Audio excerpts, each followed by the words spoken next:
boy helps an injured old worker carry his tools, but what happens the next day leaves his family in tears. Before we continue, don't forget to subscribe to the channel, like the video, and comment where in the world you're watching from. Let's go. Tommy Miller stared at the pile of bills spread across the kitchen table, his fingers tracing the bold red final notice stamped across the electric company envelope. At 15, he shouldn't have to understand terms like disconnection date or eviction proceedings. Yet here he was, calculating which necessities they could sacrifice this month. The morning sunlight streaming through the kitchen window seemed to mockingly highlight the mounting debt. "Tommy, you still here?" His mother's voice called from the hallway, followed by her appearance in the doorway, already dressed in her diner uniform, dark circles shadowing her eyes. "I thought you'd be gone by now." "Just leaving, Mom." Tommy quickly stacked the bills and slid them back into their hiding place in the cookie jar, a spot his parents thought was secret. "Don't worry about Jake. I'll pick him up from school on time." His mother's smile didn't reach her eyes. "Your father has an interview today, a real promising one." Tommy nodded, having heard similar assurances for the past 6 months, since the factory closed and laid off 300 employees, including his dad. "That's great, Mom, really great." Outside, Tommy checked his watch as he walked briskly down Cedar Street. Jake's elementary school let out at 3:15, giving Tommy exactly 22 minutes to make the 15-minute trek. He couldn't be late again. Last week, his tardiness had made Jake wait alone on the school steps for 20 minutes, earning Tommy a lecture from both the school principal and his father. As he rounded the corner onto Maple Avenue, Tommy noticed an elderly man struggling with a large wooden toolbox. The man's right hand was wrapped in a bandage, and as Tommy watched, the box slipped, spilling various tools onto the sidewalk. "Damn these old hands," the man muttered, awkwardly bending to retrieve a hammer. Tommy glanced at his watch. If he stopped to help, he'd definitely be late for Jake. He pictured his little brother waiting anxiously on those concrete steps, looking for his big brother who promised he wouldn't be late again. "Do you need some help, sir?" The words escaped Tommy's mouth before he could reconsider. The old man looked up, surprise crossing his weathered face. "Well, I wouldn't want to trouble you, young man. You look like you're in a hurry." "I am, but—" Tommy hesitated, then sighed. "Let me help you pick these up." He knelt down, gathering scattered screwdrivers, chisels, and other tools he couldn't name. The old man smiled gratefully, his blue eyes crinkling at the corners. "Thomas Jenkins," he introduced himself, extending his unbandaged left hand. "Most folks call me Tom, but that might get confusing." "I'm Tommy Miller," he replied, shaking the man's hand, which felt like warm leather. "Well, Tommy Miller, I appreciate your kindness. My workshop's just 5 blocks down. Would you mind terribly helping me carry this the rest of the way? This hand isn't cooperating today." He gestured to his bandaged right hand. "Caught it between 2 pieces of oak yesterday. Occupational hazard of being a carpenter." Tommy mentally calculated the delay. 5 blocks there, then backtracking to Jake's school. He'd be at least 15 minutes late. But Mr. Jenkins was looking at him with such genuine appreciation that Tommy couldn't bring himself to refuse. "Sure, I can help," he said, lifting the heavy toolbox. "Lead the way, Mr. Jenkins." As they walked, the old carpenter maintained a steady stream of conversation, sharing stories of his youth and the changes he'd witnessed in the town over 6 decades. "Been a woodworker since I was younger than you," Mr. Jenkins said. "Started as an apprentice when I was 12. Back then, folks valued things made by hand, built to last generations." "You've been making furniture all this time?" Tommy asked, adjusting his grip on the toolbox. "Furniture, cabinetry, decorative pieces, anything that can be coaxed from wood." A shadow crossed the old man's face. "Had a proper business once, even my son working alongside me. But that was before." The sentence hung unfinished between them. Tommy sensed the pain in the silence and didn't press for details. Lost him 30 years ago. Car accident. He was 16. Mr. Jenkins finally said, his voice barely audible above the street noise. Sometimes I still expect to see him walk through the workshop door. Tommy didn't know how to respond. I'm sorry, he finally offered, the words feeling inadequate. Mr. Jenkins nodded, then pointed to a small brick building ahead. That's my place right there. The workshop occupied the bottom floor of an older building, with a faded wooden sign reading, Jenkins Fine Woodcraft, hanging above the door. Inside, the space was warm and smelled of sawdust and varnish. Workbenches lined the walls, while the center held various projects in different stages of completion. Tommy set down the toolbox and looked around in awe. The pieces of furniture scattered throughout the shop were unlike anything he'd seen in department stores, each one unique, with intricate details carved into the wood. These are amazing, he said, running his fingers along the arm of a rocking chair featuring leaf patterns that seemed to flow naturally from the wood. Just simple craftsmanship, Mr. Jenkins replied modestly, but Tommy could see the pride in his eyes. He went to a small refrigerator in the corner. Can I offer you some water? Least I can do for your trouble. Thanks. Tommy accepted the glass, suddenly noticing a broken picture frame sticking out of his backpack.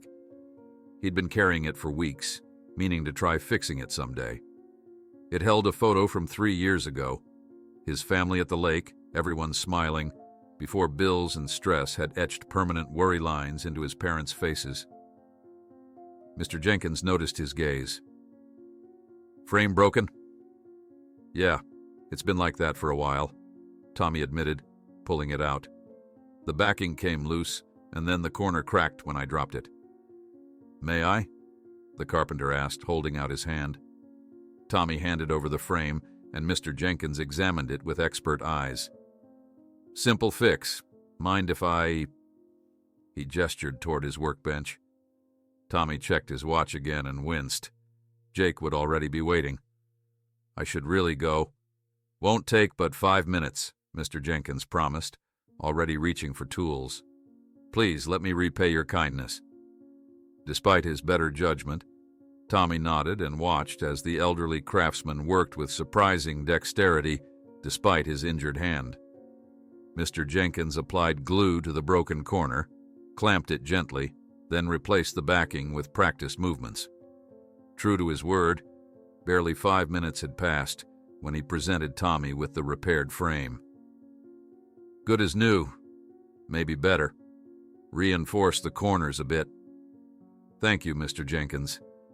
This means a lot to me. Tommy carefully placed the frame in his backpack. I really have to go now. My brother's waiting. Of course. Thank you again for your help, Tommy Miller. Not many young people would have stopped today. Tommy hurried out, breaking into a run once he hit the sidewalk. By the time he reached the elementary school, he was 15 minutes late, his shirt damp with sweat. Jake sat alone on the steps, chin resting on his knees, looking small and forgotten. Jake, I'm sorry I'm late, Tommy called, jogging up to his brother. The 9-year-old looked up, a mixture of relief and accusation in his eyes. You promised you wouldn't be late again. I know, buddy. Something came up. I'm really sorry. Jake stood, hoisting his backpack. Ms. Peterson had to wait with me. She said she's calling Dad if it happens again. Tommy winced. It won't happen again. Promise. He placed a hand on his brother's shoulder. Race you to the corner? The attempted distraction worked. Jake's face brightened slightly as he took off running. The brothers made their way home, Jake chattering about his day while Tommy half listened, still thinking about Mr. Jenkins and his workshop. As they approached their house, Tommy noticed an unfamiliar car parked out front, a black sedan with government plates. His stomach tightened as he spotted his father on the porch, engaged in what appeared to be a heated discussion with a man in a gray suit. Jake, go around back and use the kitchen door, Tommy instructed, keeping his voice calm despite his racing heart. Is that the bill man again? Jake asked, his small face suddenly serious. "Just go inside and start your homework, okay? I'll be right there." As Jake reluctantly headed around the house, Tommy approached the porch, catching fragments of the conversation. "Final notice means final, Mr. Miller. The bank has been more than accommodating. I told you, I have an interview tomorrow. If you could just give us another 2 weeks." "Dad?" Tommy interrupted, climbing the steps. His father turned, face flushed with a mixture of anger and embarrassment. "Tommy, take your brother inside." "He already went in," Tommy said, standing his ground. "Is everything okay?" The man in the suit gave Tommy a practiced, emotionless smile. "Just adult business, son. Nothing for you to worry about." Tommy's father placed a firm hand on his shoulder. "Go inside, Tommy. Now." Reluctantly, Tommy entered the house but lingered near the window, watching as his father continued pleading with the man. When his father finally came inside 10 minutes later, he slammed the door behind him. "Why were you late picking up Jake?" he demanded without preamble. Tommy was taken aback by the sudden accusation. I stopped to help someone. An old man dropped his toolbox and..." "An old man? You left your 9-year-old brother waiting alone at school to help a stranger?" His father's voice rose with each word. "Dad, I'm sorry. He was struggling, and his hand was injured. And what about your responsibilities? What about your brother? What about this family?" His father's face reddened. "We're fighting to keep this roof over our heads, and you're out playing Good Samaritan?" "I wasn't playing anything. I was helping Mr. Jenkins. He's a carpenter, and I don't care if he's the Pope. Your job is to be responsible, to do what we ask you to do, not whatever feels good in the moment." Tommy felt his own anger rising. "That's not fair. I made one mistake. Life isn't fair. You think I want to be begging for extensions? You think I enjoy watching men like that look down on me? On our family?" His father's voice cracked. "We're hanging by a thread here, Tommy. I need you to understand that." The fight drained from Tommy as quickly as it had come. He pulled the repaired picture frame from his backpack. "Mr. Jenkins fixed this for us," he said quietly, holding it out. "For free." His father stared at the frame, recognition softening his features as he took it. It was the same lake photo Tommy had been carrying, the last vacation they'd taken before everything fell apart. "He did a good job," his father finally said, voice subdued. "Yeah, he did." That night, after a quiet dinner of macaroni and cheese, Tommy lay in bed listening to his parents' hushed, worried conversation. Through the thin walls, their voices rose and fell like waves, words like extension, interview, and final notice, washing over him until he pulled his pillow over his head to drown them out. Just as he was drifting off to sleep, his phone vibrated on the nightstand. Squinting at the bright screen, Tommy saw a text message from an unknown number. "Thank you for your kindness today. My time is running short. Need to see you tomorrow morning before school. Mr. Jenkins." "Tommy, you still here?" His mother's voice called from the hallway, followed by her appearance in the doorway, already dressed in her diner uniform, dark circles shadowing her eyes. "I thought you'd be gone by now." "Just leaving, Mom." Tommy quickly stacked the bills and slid them back into their hiding place in the cookie jar, a spot his parents thought was secret. "Don't worry about Jake. I'll pick him up from school on time." His mother's smile didn't reach her eyes. "Your father has an interview today, a real promising one." Tommy nodded, having heard similar assurances for the past 6 months since the factory closed and laid off 300 employees, including his dad. "That's great, Mom. Really great." Outside, Tommy checked his watch as he walked briskly down Cedar Street. Jake's elementary school let out at 3:15, giving Tommy exactly 22 minutes to make the 15-minute trek. He couldn't be late again. Last week, his tardiness had made Jake wait alone on the school steps for 20 minutes, earning Tommy a lecture from both the school principal and his father. As he rounded the corner onto Maple Avenue, Tommy noticed an elderly man struggling with a large wooden toolbox. The man's right hand was wrapped in a bandage, and as Tommy watched, the box slipped, spilling various tools onto the sidewalk. "Damn these old hands," the man muttered, awkwardly bending to retrieve a hammer. Tommy glanced at his watch. If he stopped to help, he'd definitely be late for Jake. He pictured his little brother waiting anxiously on those concrete steps, looking for his big brother, who promised he wouldn't be late again. "Do you need some help, sir?" The words escaped Tommy's mouth before he could reconsider. The old man looked up, surprise crossing his weathered face. "Well, I wouldn't want to trouble you, young man. You look like you're in a hurry." "I am, but—" Tommy hesitated, then sighed. "Let me help you pick these up." He knelt down, gathering scattered screwdrivers, chisels, and other tools he couldn't name. The old man smiled gratefully, his blue eyes crinkling at the corners. "Thomas Jenkins," he introduced himself, extending his unbandaged left hand. "Most folks call me Tom, but that might get confusing." "I'm Tommy. Tommy Miller," he replied, shaking the man's hand, which felt like warm leather. "Well, Tommy Miller, I appreciate your kindness. My workshop's just 5 blocks down. Would you mind terribly helping me carry this the rest of the way? This hand isn't cooperating today." He gestured to his bandaged right hand. "Caught it between 2 pieces of oak yesterday. Occupational hazard of being a carpenter." Tommy mentally calculated the delay. 5 blocks there, then backtracking to Jake's school. He'd be at least 15 minutes late. But Mr. Jenkins was looking at him with such genuine appreciation that Tommy couldn't bring himself to refuse. "Sure, I can help," he said, lifting the heavy toolbox. "Lead the way, Mr. Jenkins."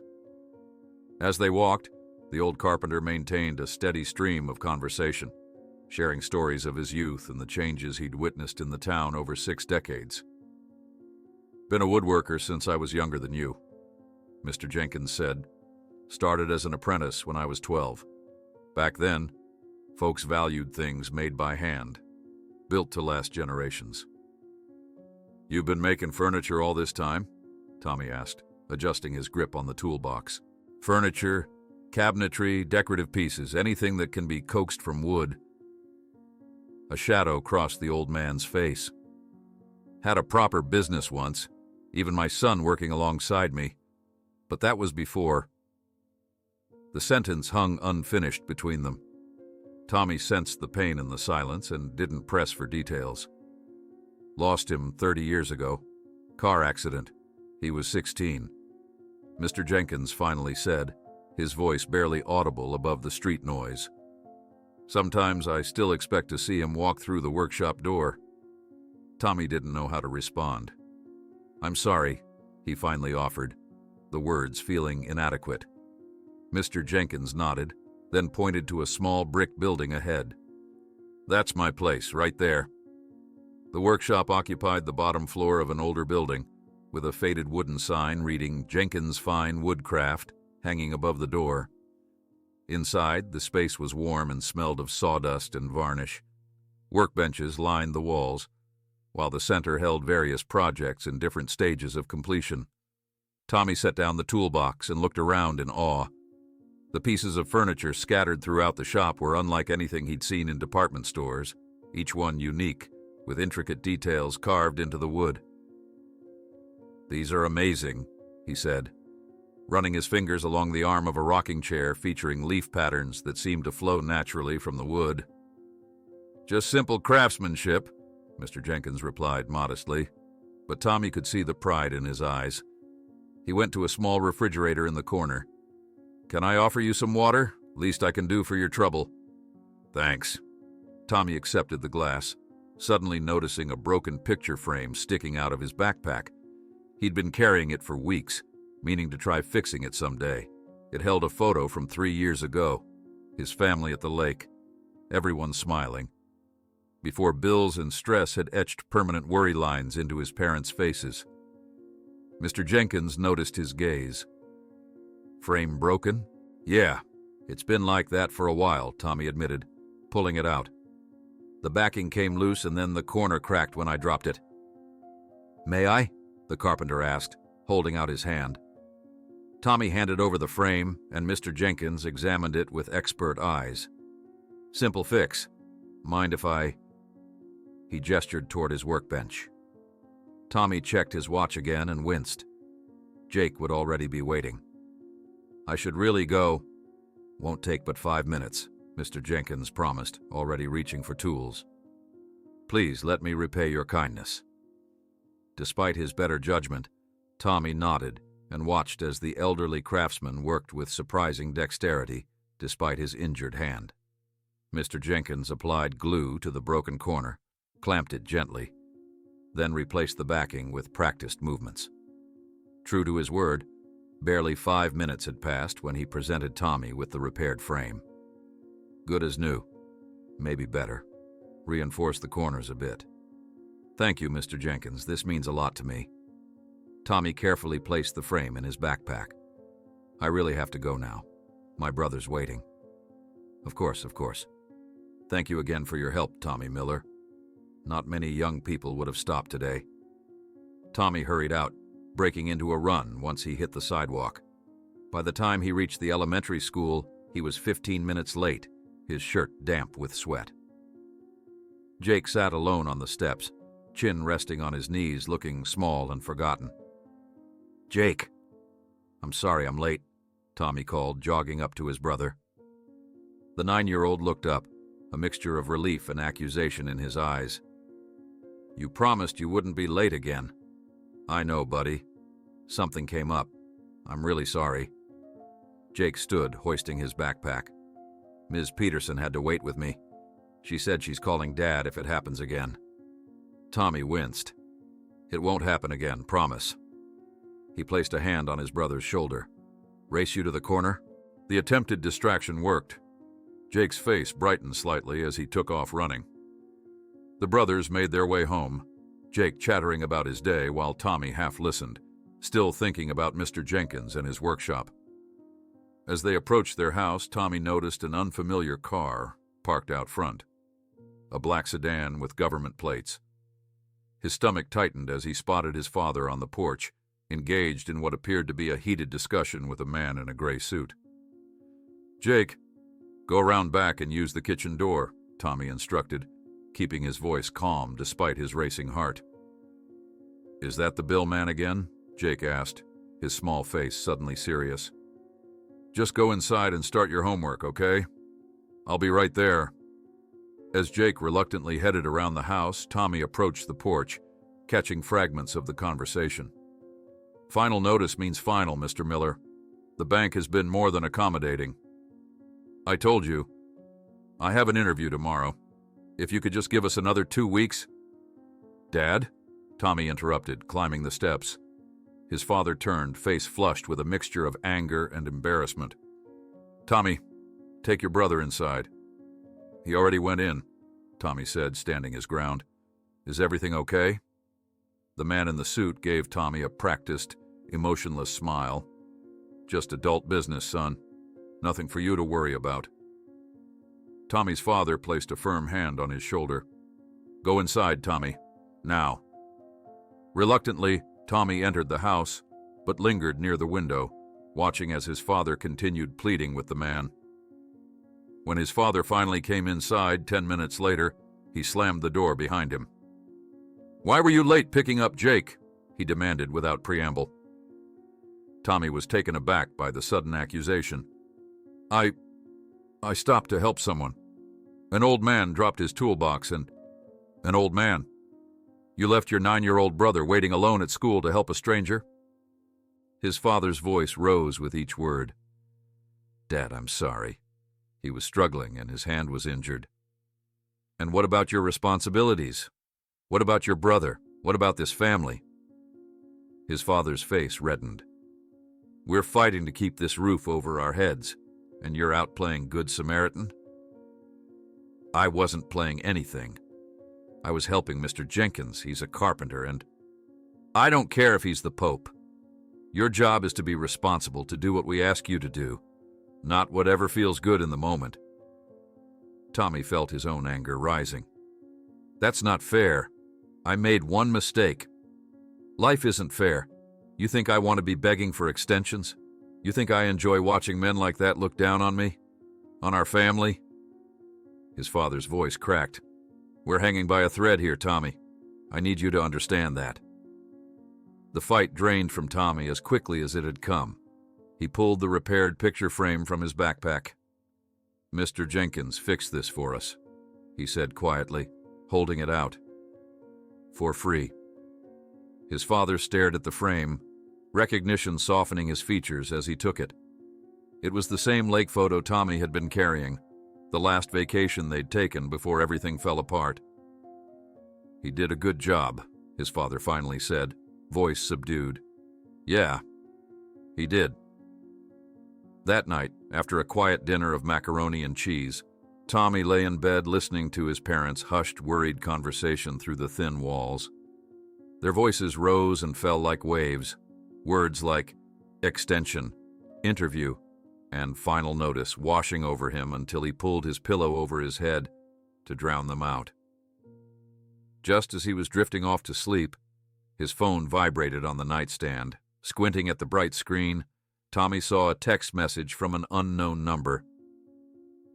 Thank you for your kindness today. My time is running short. Need to see you tomorrow morning before school. Mr. Jenkins. Tommy read the message from Mr. Jenkins 3 times, his finger hovering over the reply button. Who sends a text like this at nearly midnight? And how did the old carpenter even get his number? He hadn't remembered giving it to him. My time is running short. The phrase sent an uncomfortable chill through Tommy. He typed a quick reply. What time should I come? And waited, but no response came. Sleep evaded him as he stared at the ceiling, the weight of his family's financial troubles mixing with curiosity about Mr. Jenkins's urgent message. When his alarm finally buzzed at 5:30 a.m., Tommy had barely slept. He dressed quietly in the dim morning light, careful not to wake Jake in the bed across the room. A note on the fridge informed him that his mother had picked up an early shift at the diner. His father's interview wasn't until 10 a.m., so the house was silent as Tommy slipped out the front door. The streets were nearly empty as Tommy made his way toward the workshop, the gray dawn casting long shadows. He checked his phone again. Still no reply from Mr. Jenkins, but something told him the old man would be waiting. As he approached Jenkins' Fine Woodcraft, Tommy noticed light spilling from beneath the door. He knocked softly, then tried the handle when no answer came. It was unlocked. Mr. Jenkins, Tommy called, stepping inside. The warmth and smell of sawdust greeted him, along with the sound of rhythmic sanding from the back of the shop.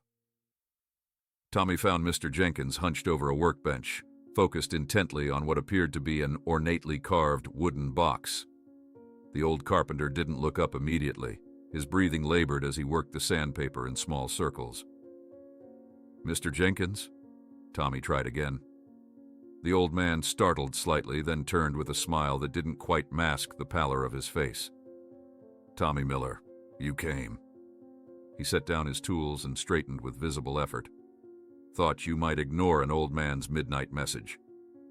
Your text said it was important, Tommy replied, setting his backpack down. Are you okay? You look like death warmed over. Mr. Jenkins chuckled, then winced, pressing a hand to his chest. Not far off, I'm afraid. Tommy stepped closer, alarmed by the old man's appearance. The bandage on his hand had been changed, but Mr. Jenkins looked significantly worse than yesterday. His skin ashen, dark circles under his eyes. Should I call someone? A doctor, or... Mr. Jenkins waved away the concern. Doctors have said their piece. 3 heart attacks in 5 years tend to wear out their welcome speeches. He gestured to a chair. Sit, please. I don't have much time. Tommy sat, watching as the carpenter lowered himself carefully onto his own stool. What do you mean? You don't have much time? Exactly what it sounds like, Mr. Jenkins said plainly. My ticker's giving up. Last doctor visit gave me a month, maybe 2. That was 3 weeks ago. He tapped his chest. But we feel our endings coming, you know. Mine's approaching faster than they predicted. Tommy swallowed hard, unsure how to respond to such blunt talk of mortality from someone he'd just met. I'm sorry. Don't be, I've had a good run. The old man's blue eyes fixed on Tommy with surprising intensity. But I didn't ask you here for sympathy, Tommy Miller. I asked you here because I saw something yesterday, something I haven't seen in a long while. What's that? Kindness without agenda. Genuine goodness. Mr. Jenkins reached for the carved box he'd been working on. Do you know what this is? Tommy studied the box. It was about the size of a small suitcase made from a rich reddish wood, with intricate carvings covering its surface. Symbols and patterns flowed across its sides, some looking like old tools, others like abstract representations of values, strength, patience, honesty. It's beautiful, Tommy offered, not knowing what else to say. It's a tradition, Mr. Jenkins explained. In the old days, master craftsmen would create a special box to hold their most treasured tools. But more than that, it was meant to represent the principles of their craft. His weathered finger traced a carved symbol. This one means perseverance. This one, precision. This one, integrity. Tommy leaned closer, genuinely fascinated by the detailed work. How long have you been making it? Started it when my heart gave me its first warning, 5 years back. Been adding to it, bit by bit. Mr. Jenkins looked up at Tommy. Now I need to finish it, and I need to know it will go to the right hands. A sudden understanding dawned on Tommy. You want me to help you finish it? I want to teach you, Tommy Miller. The old man's voice grew stronger, more determined. Not just about this box, but about woodcraft, about making things that last. Tommy glanced at the clock on the wall. School started in an hour, and he'd already been absent too many times this semester. Mr. Jenkins, I'm not sure I can. I have school and responsibilities at home. My brother, I understand responsibility, Mr. Jenkins interrupted gently. More than you might think. But sometimes the universe puts opportunities in your path when you least expect them. He reached for a tool and held it out, a beautifully crafted chisel with a wooden handle polished by decades of use. Just try it. See how it feels in your hand. Tommy hesitated, then accepted the chisel. The weight of it felt oddly right, the wood warm against his palm. Now, Mr. Jenkins said, sliding a small piece of basswood in front of Tommy, let me show you how to make a simple cut. For the next 40 minutes, Tommy forgot about school, about his family's financial troubles, about everything except the feeling of the chisel in his hand and Mr. Jenkins' patient instructions. The old carpenter guided Tommy's movements, showing him how to hold the tool, how to apply just the right pressure, how to work with the grain rather than against it. By the time Tommy looked up at the clock again, he realized with a jolt that he was already 15 minutes late for school. I have to go, he said, standing abruptly. I'm late. Mr. Jenkins nodded, looking tired but pleased. Thank you for coming, Tommy. Will you return tomorrow? Tommy hesitated. He should say no. His school attendance was already precarious, and his science team position, his best hope for a future scholarship, depended on it. But something about the old man's fading strength and earnest request made it impossible to refuse. I'll try to come back after school, Tommy promised. If I can. Mr. Jenkins smiled knowingly. Bring your homework. I won't keep you from your studies. Tommy hurried through the morning air, now bright with full daylight, running the last few blocks to Westridge High. By the time he slipped into Ms. Martinez's biology class, he was 25 minutes late and out of breath. Mr. Miller, Ms. Martinez said, pausing her lecture. So good of you to join us. That will be your third tardy this month. I'm sorry, Tommy mumbled, sliding into his seat amid the stares of his classmates. See me after class, she replied before continuing her lecture on cellular respiration. Tommy tried to focus, but his mind kept drifting back to the workshop, to the feeling of the chisel in his hand, to Mr. Jenkins' weathered face as he explained the principles of woodworking with such passion. When the bell rang, Tommy approached Ms. Martinez's desk with resignation. "Tommy," she began, her voice firm but not unkind, "you know 3 tardies equals 1 absence, and you've already used up your allowed absences for the semester." "I know. I'm sorry.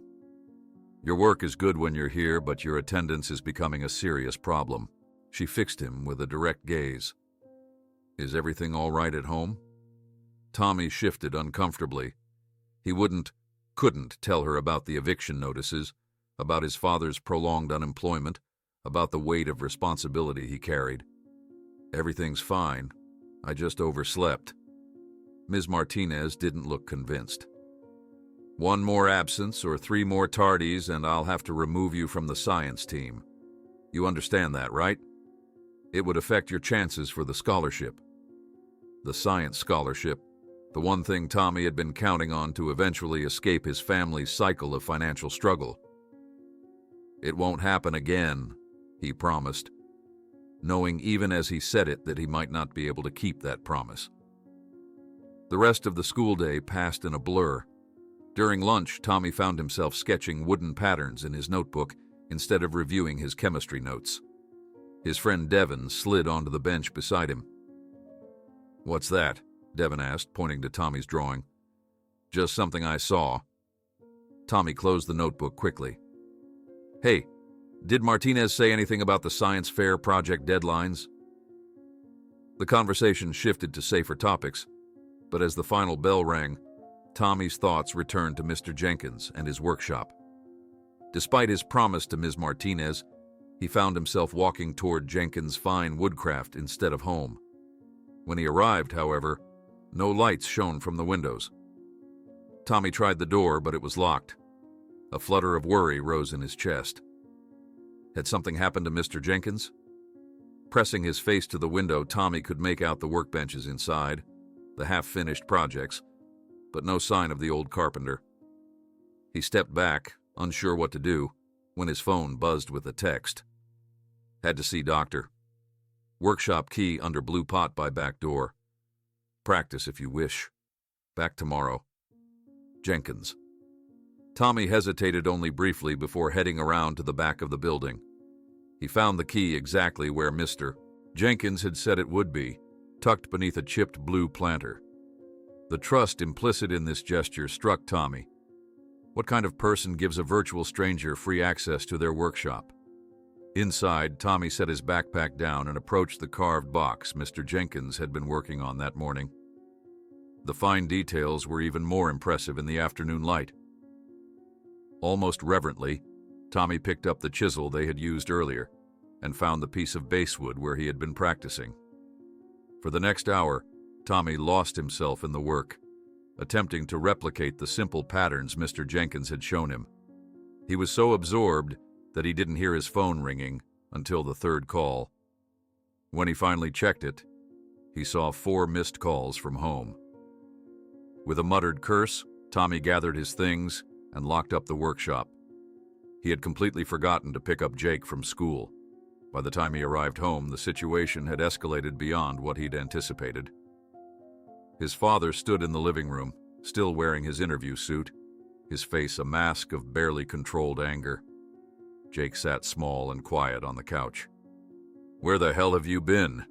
his father demanded. "Your mother had to leave work early to get Jake when the school called. Do you have any idea what that means? She could lose her job." "I'm sorry," Tommy began, but his father cut him off. "Sorry doesn't cut it anymore, Tommy. We're drowning here. Your mother works 2 jobs. I'm trying everything I can to find work, and all we ask is that you handle your one responsibility." Tommy's mother appeared from the kitchen, her diner uniform still on, exhaustion evident in every line of her face. "Tommy, they docked my pay for leaving early," she said quietly. "We needed that money." The weight of what he'd done hit Tommy like a physical blow. While he'd been enjoying himself with chisels and wood, his actions had cost his family precious dollars they couldn't afford to lose. "I wasn't thinking," he admitted. "There's this old carpenter, Mr. Jenkins." "The same one from yesterday?" his father interrupted. "What is it with you and this old man?" "He's teaching me woodworking," Tommy tried to explain. "He's sick, Dad. Heart problems. He doesn't have much time left and we don't have much time left in this house?" His father's voice rose sharply. "You think I don't know what was in that kitchen drawer? The eviction notice you tried to hide from us?" Tommy froze. "You found it." "Of course I found it. Did you think you were protecting us by hiding it?" His father ran a hand through his hair in frustration. "We're a family, Tommy. We face things together, not by keeping secrets." The silence that followed was broken only by Jake's small voice. "Are we going to have to move?" Their mother moved to sit beside Jake, putting an arm around him. "We're working on it, honey." Tommy's father sighed, the anger seeming to drain out of him, replaced by weariness. "Look, I know you meant well with your old carpenter friend, but right now this family needs you here, focused on what matters." "I understand," Tommy said quietly, though part of him rebelled at the thought of abandoning Mr. Jenkins. "Did the interview go well, at least?" A flicker of something, disappointment perhaps, crossed his father's face. "They went with someone with more recent experience." That night, once again unable to sleep, Tommy picked up the damaged picture frame that Mr. Jenkins had repaired. He turned it over in his hands, admiring the careful work that had made it stronger than before. As he set it down on his desk, he noticed a detail he hadn't seen before. Near the corner, almost invisibly small, was a carved letter M with decorative flourishes, a tiny signature that seemed oddly familiar. Pulling out his phone, Tommy examined the photo he'd taken of Mr. Jenkins' carved box, zooming in on one of the symbols. There it was again, the same stylized M incorporated into the pattern. After checking to make sure Jake was asleep, Tommy quietly retrieved the hidden stack of bills from the cookie jar in the kitchen. He spread them on the table, scanning each envelope until he found what he was looking for: the eviction notice. In the upper corner was the property management company's logo, Millbrook Properties, with a stylized M that matched the carving exactly. Tommy stared at the stylized M on the eviction notice, a perfect match to the carving on Mr. Jenkins' box. It couldn't be coincidence. The old carpenter had some connection to Millbrook Properties, the very company threatening to put his family on the street. Why hadn't Mr. Jenkins mentioned this? With dawn still hours away, Tommy tucked the bills back into the cookie jar and returned to bed, but sleep remained elusive. The revelation churned in his mind alongside his father's words about family responsibility. By the time his alarm buzzed, Tommy had made a decision. He would confront Mr. Jenkins about the connection, then focus on his family's needs. The morning air was crisp as Tommy made his way to the workshop. On his phone, he pulled up the photo of the engraving again. The name Miller had been there all along, subtly incorporated into the design. Was it truly his family name, or was he seeing connections that weren't there? A soft light glowed from inside Jenkins' fine woodcraft. Tommy knocked before using the key he'd kept from yesterday. Inside, Mr. Jenkins was already working, his hand steadier than the previous day. "You're wondering about the carving," Mr. Jenkins said without looking up, as if reading Tommy's thoughts. Tommy approached the workbench, placing his phone down with the photo displayed. "The M on your box matches the logo on my family's eviction notice, and I noticed our last name carved into the side. That can't be coincidence." Mr. Jenkins picked up a different tool, a small gouge with a curved blade, and handed it to Tommy. "Try this one today, for rounded cuts and details." "Mr. Jenkins," Tommy persisted, "why is our name on your box?" The old carpenter's eyes flicked to Tommy's, then back to the wood.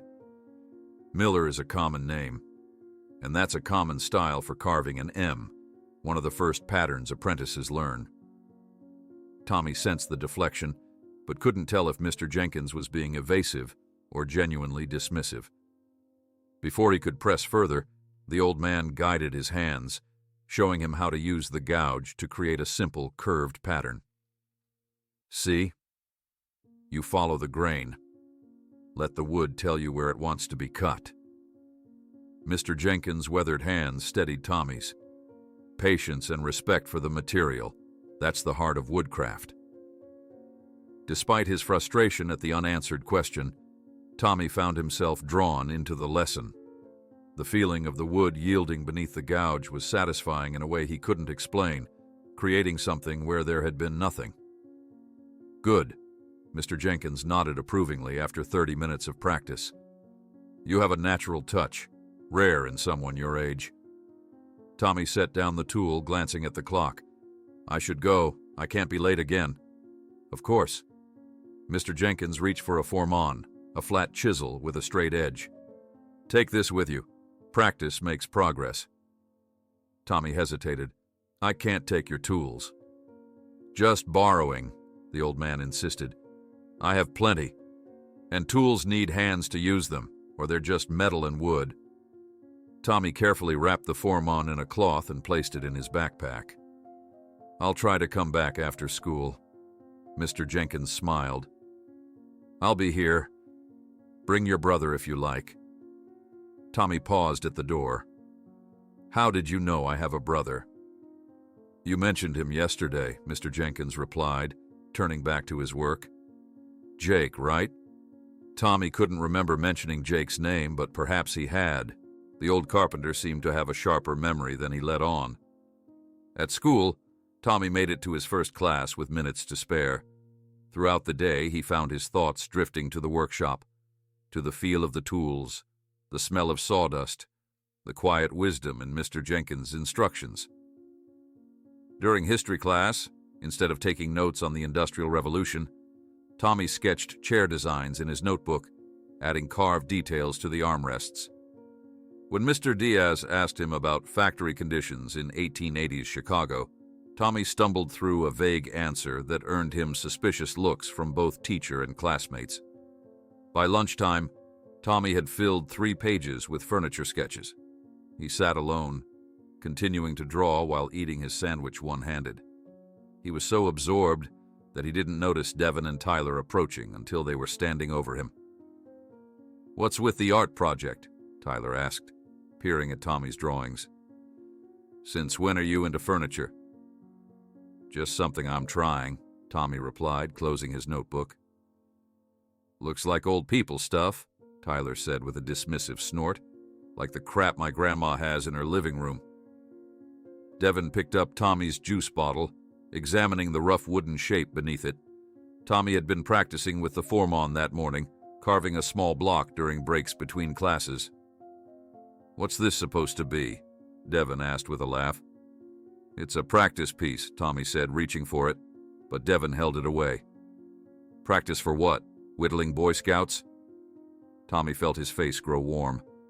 Give it back. Seriously, what's with you lately? Tyler pressed. You're never around, you're falling asleep in class, and now you're carving whatever this is. It's part of learning carpentry, Tommy said, grabbing the wood piece from Devin's hand. I'm apprenticing with a master woodworker. The boys exchanged looks before breaking into laughter. A master woodworker? You mean that crazy old guy with the shop downtown? Tyler asked. The one who talks to himself? Tommy stiffened. Mr. Jenkins is not crazy. He's a skilled craftsman. My mom says he lost it after his kid died, Devin said. Says he keeps that workshop like a shrine or something. Super depressing. Yeah, only weirdos hang out there, Tyler added. What are you doing with him anyway?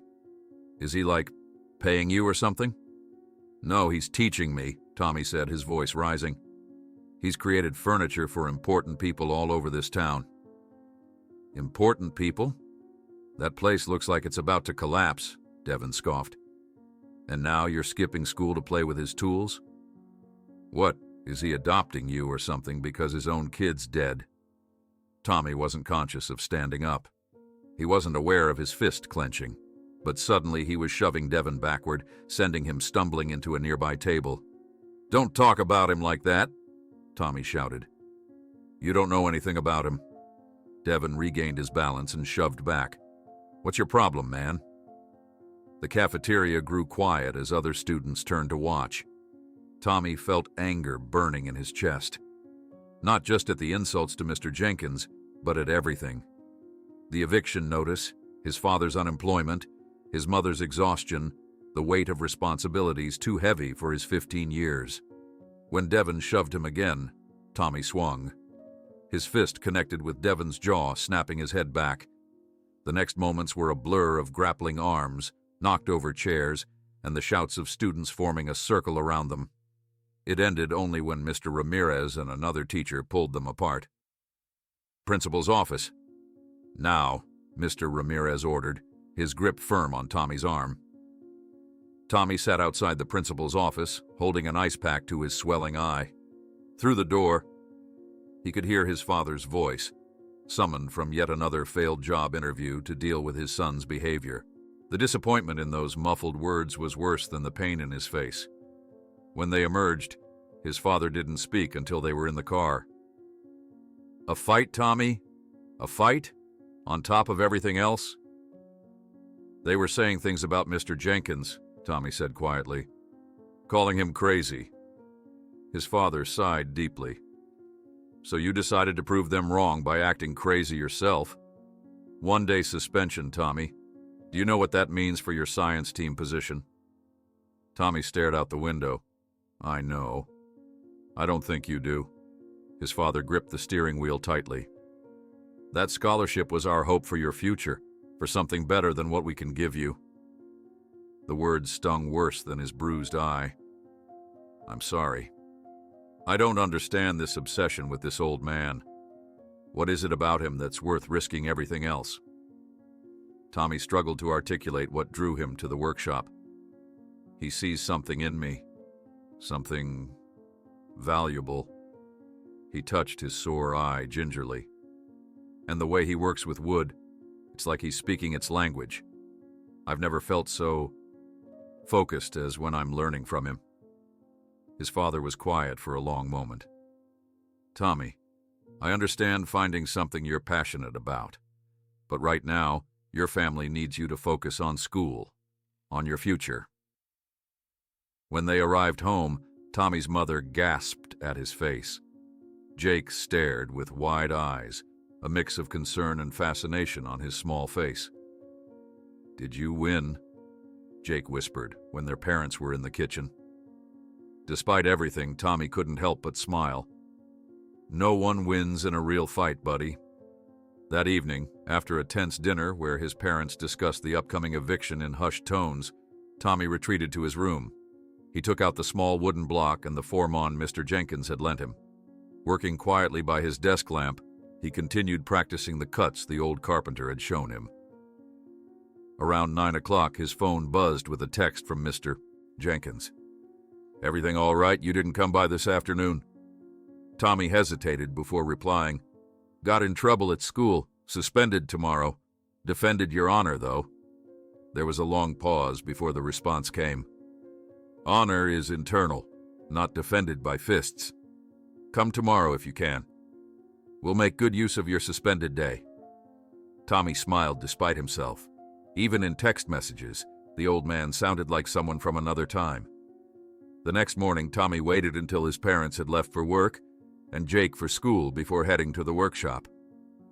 The air inside was warmer than usual, and Mr. Jenkins was sitting rather than working, his face paler than Tommy had seen it before.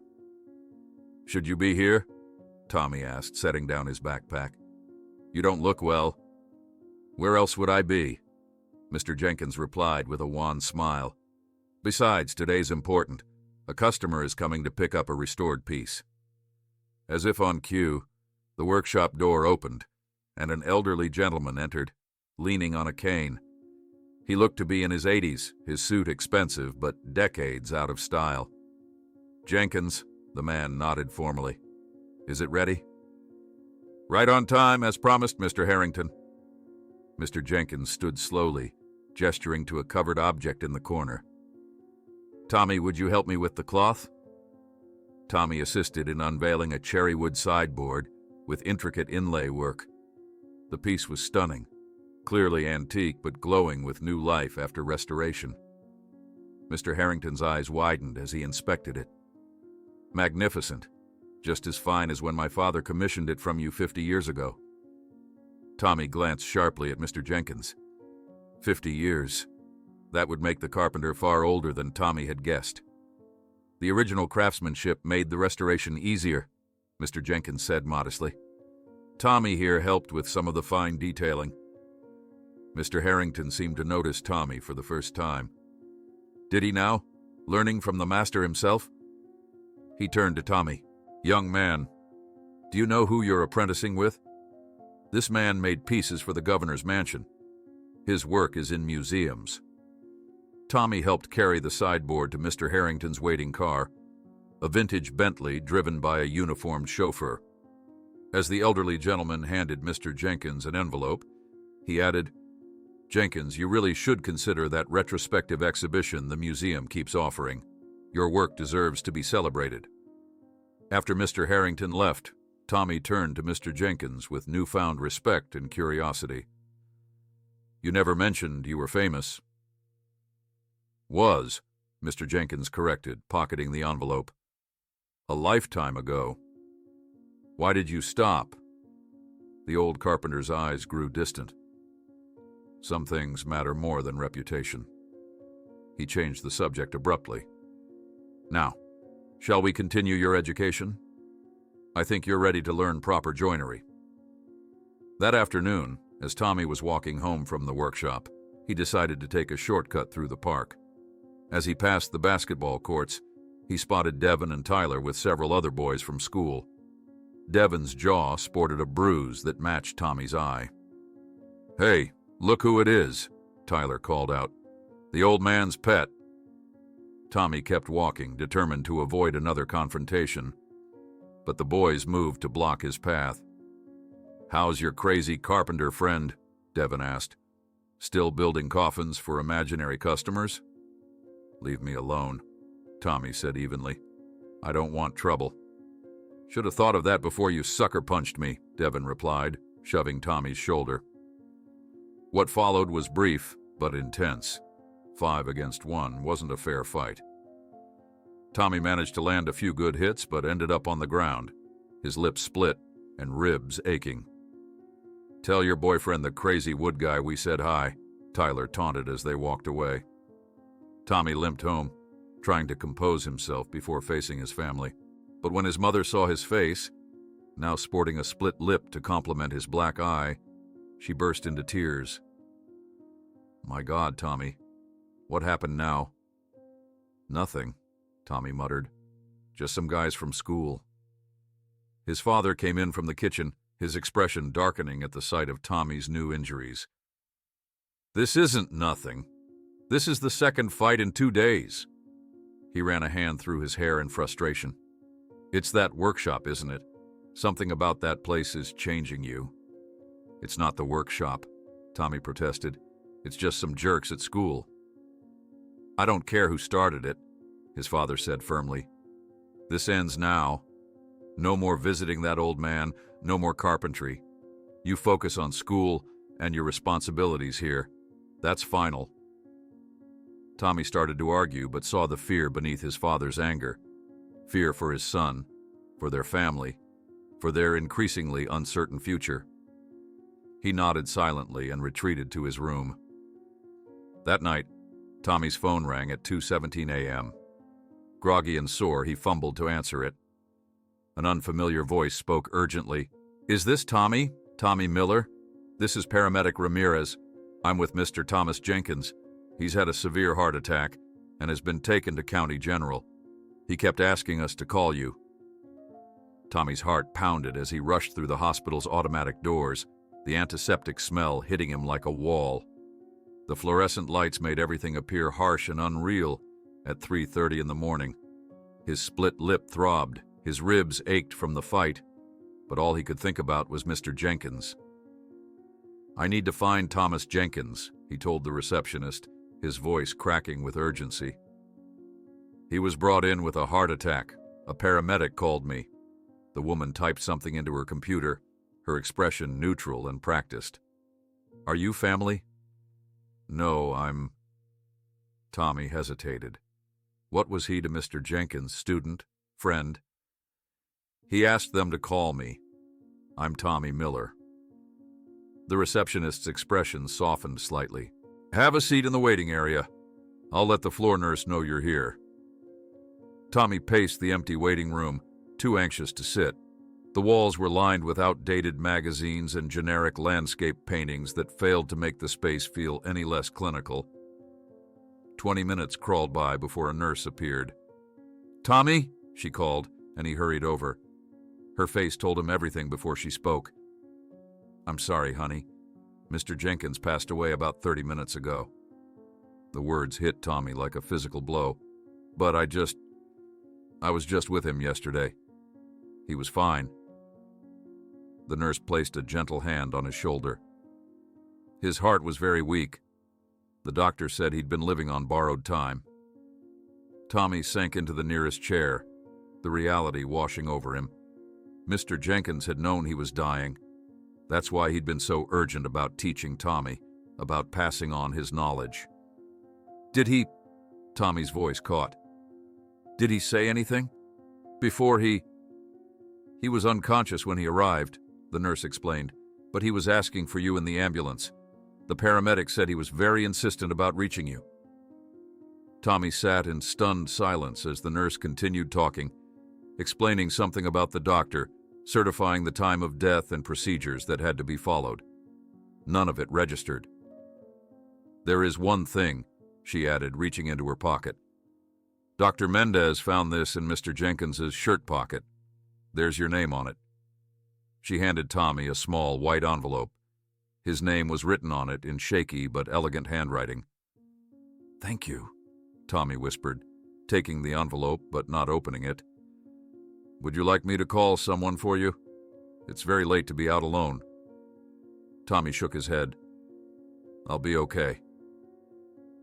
He sat in the waiting room long after the nurse left, the envelope heavy in his hands. Finally, he carefully opened it, finding a folded sheet of paper inside. The letter was brief. "Tommy, if you're reading this, my time has run its course. Don't mourn too much. I've lived fully, if not always wisely. The workshop key is yours now. Use it well. All will be explained by Patterson when the time is right. Thomas Jenkins." Tommy read it twice, then folded it carefully back into the envelope. Who was Patterson? And what did Mr. Jenkins mean about the key being his? He couldn't possibly be giving Tommy his workshop. Dawn was breaking when Tommy finally left the hospital. The streets were quiet except for the occasional delivery truck.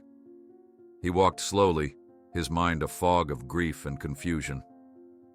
By the time he reached home, his parents were in the kitchen, his mother already in her waitress uniform, his father reviewing job listings online.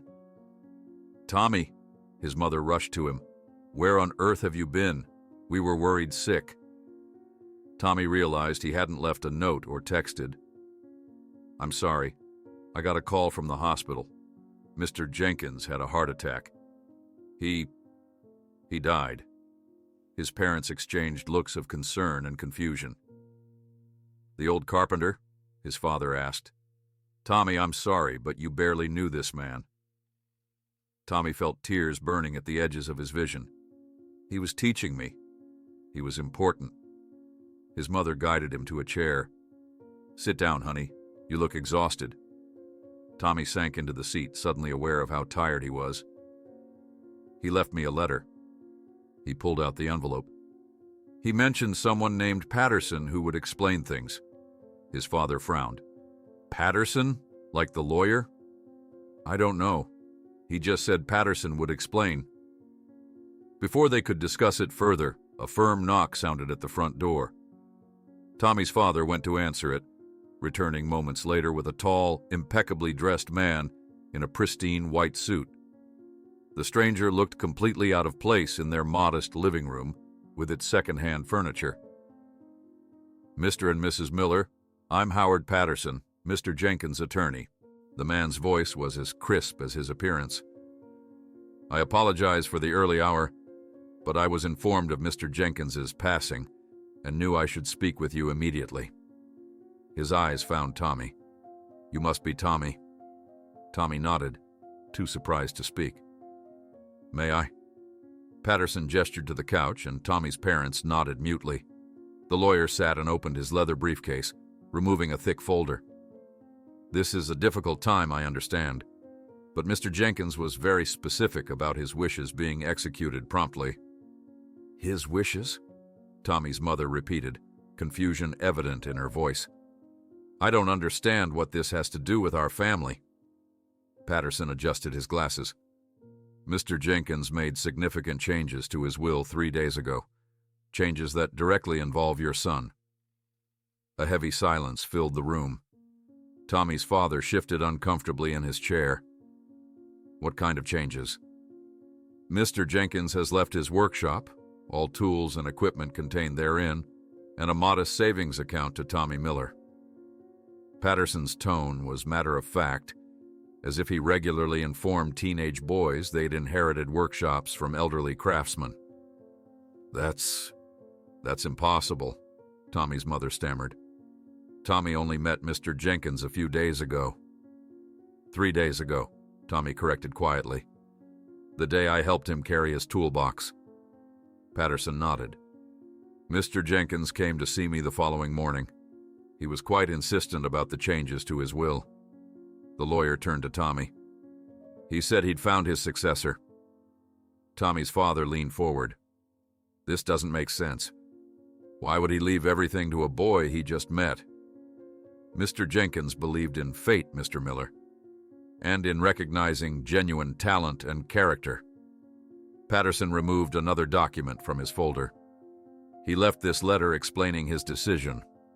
Would you like me to read it?" Tommy nodded, his throat too tight for words. Patterson cleared his throat and began. "To whom it may concern, I, Thomas Edward Jenkins, being of sound mind if failing body, hereby explain my decision to leave my worldly possessions to Tommy Miller. 30 years ago, I lost my son, Thomas Jr., to a senseless accident. He was 16 and showed remarkable promise as a craftsman. His death broke something in me that never fully healed. When Tommy Miller stopped to help an old man he didn't know, expecting nothing in return, I saw something increasingly rare in this world: genuine kindness. Over our brief time together, I recognized in him the same innate understanding of wood and craft that my son possessed. Some might call this decision hasty or foolish. Perhaps it is. But when you reach my age, you learn to recognize the things that matter and to act on that recognition without delay. The workshop has been silent too long. The tools deserve hands that will use them with respect and skill. Tommy Miller has those hands.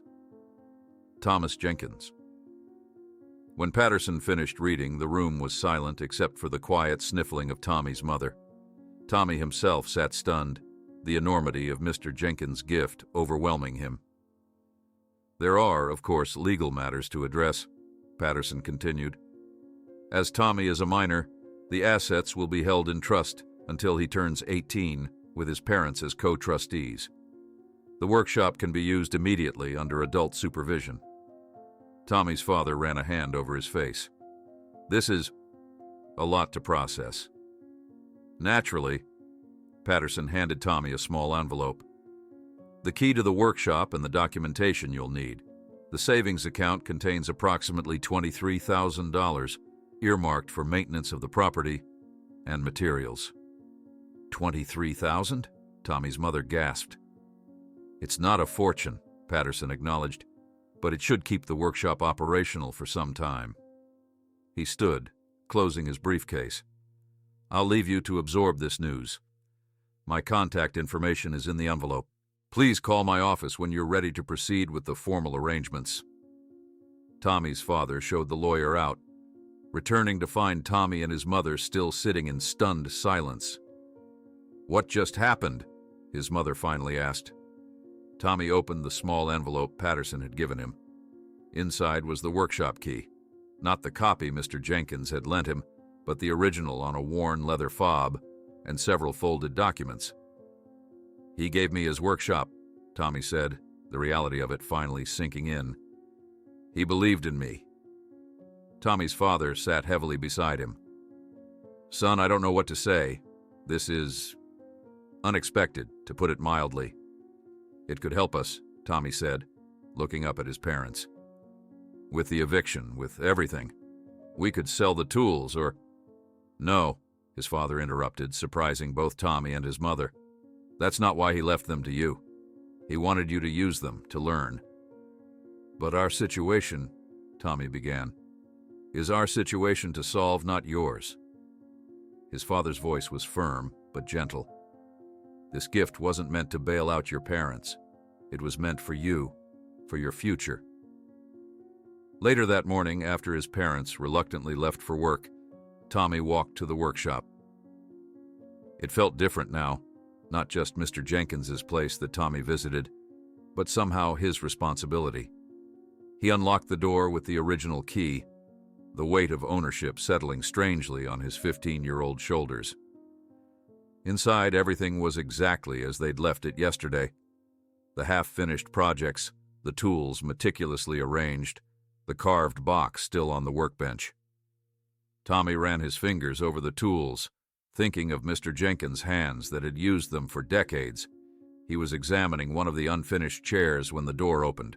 Tommy turned, expecting to see Patterson again, but instead found himself facing a middle-aged man with features that vaguely resembled Mr. Jenkins. The stranger's expression darkened when he saw Tommy. "Who the hell are you? And what are you doing in my uncle's workshop?" "I'm Tommy Miller," he answered, suddenly aware of how young he must appear. "Mr. Jenkins left this place to me." The man's face flushed with anger. "That's ridiculous. I'm Malcolm Jenkins, Thomas's only living relative. Everything here belongs to me now." Tommy stood his ground. "Mr. Patterson, the lawyer, came to my house this morning. Mr. Jenkins changed his will 3 days ago." Malcolm's eyes narrowed. 3 days ago? When he was practically on his deathbed? "That won't hold up in court, kid. My uncle wasn't in his right mind." "He knew exactly what he was doing," Tommy insisted, but doubt crept into his voice. "Would the will hold up if challenged?" "We'll see about that," Malcolm snapped, pulling out his phone. "I'm calling my attorney. Don't touch anything else in here." As they stood in tense silence, Tommy's own phone buzzed. It was his mother. "Tommy, a strange man in a suit is at our house asking questions about your father's background. He says he's investigating the Jenkins will on behalf of a family member." Tommy read and reread the legal contestation notice, highlighting terms he barely understood. Words like mental competence and undue influence jumped out from the dense legal text. Malcolm Jenkins was formally challenging his uncle's will, claiming the elderly craftsman wasn't of sound mind when he made Tommy his beneficiary. "This is a mess," Tommy muttered, sitting at the kitchen table where just days ago he'd been worrying about unpaid bills. Now he had new, more complex problems. His mother placed a cup of hot chocolate beside him, dark circles under her eyes more pronounced than ever. "Tommy, we need to think carefully about this. We can't afford an expensive legal battle." "But Mr. Jenkins wanted me to have the workshop," Tommy insisted. "He was perfectly clear about it."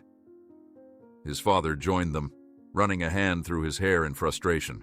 "The question isn't what he wanted, but whether we can prove he was mentally competent when he changed his will, and whether we can afford to fight this."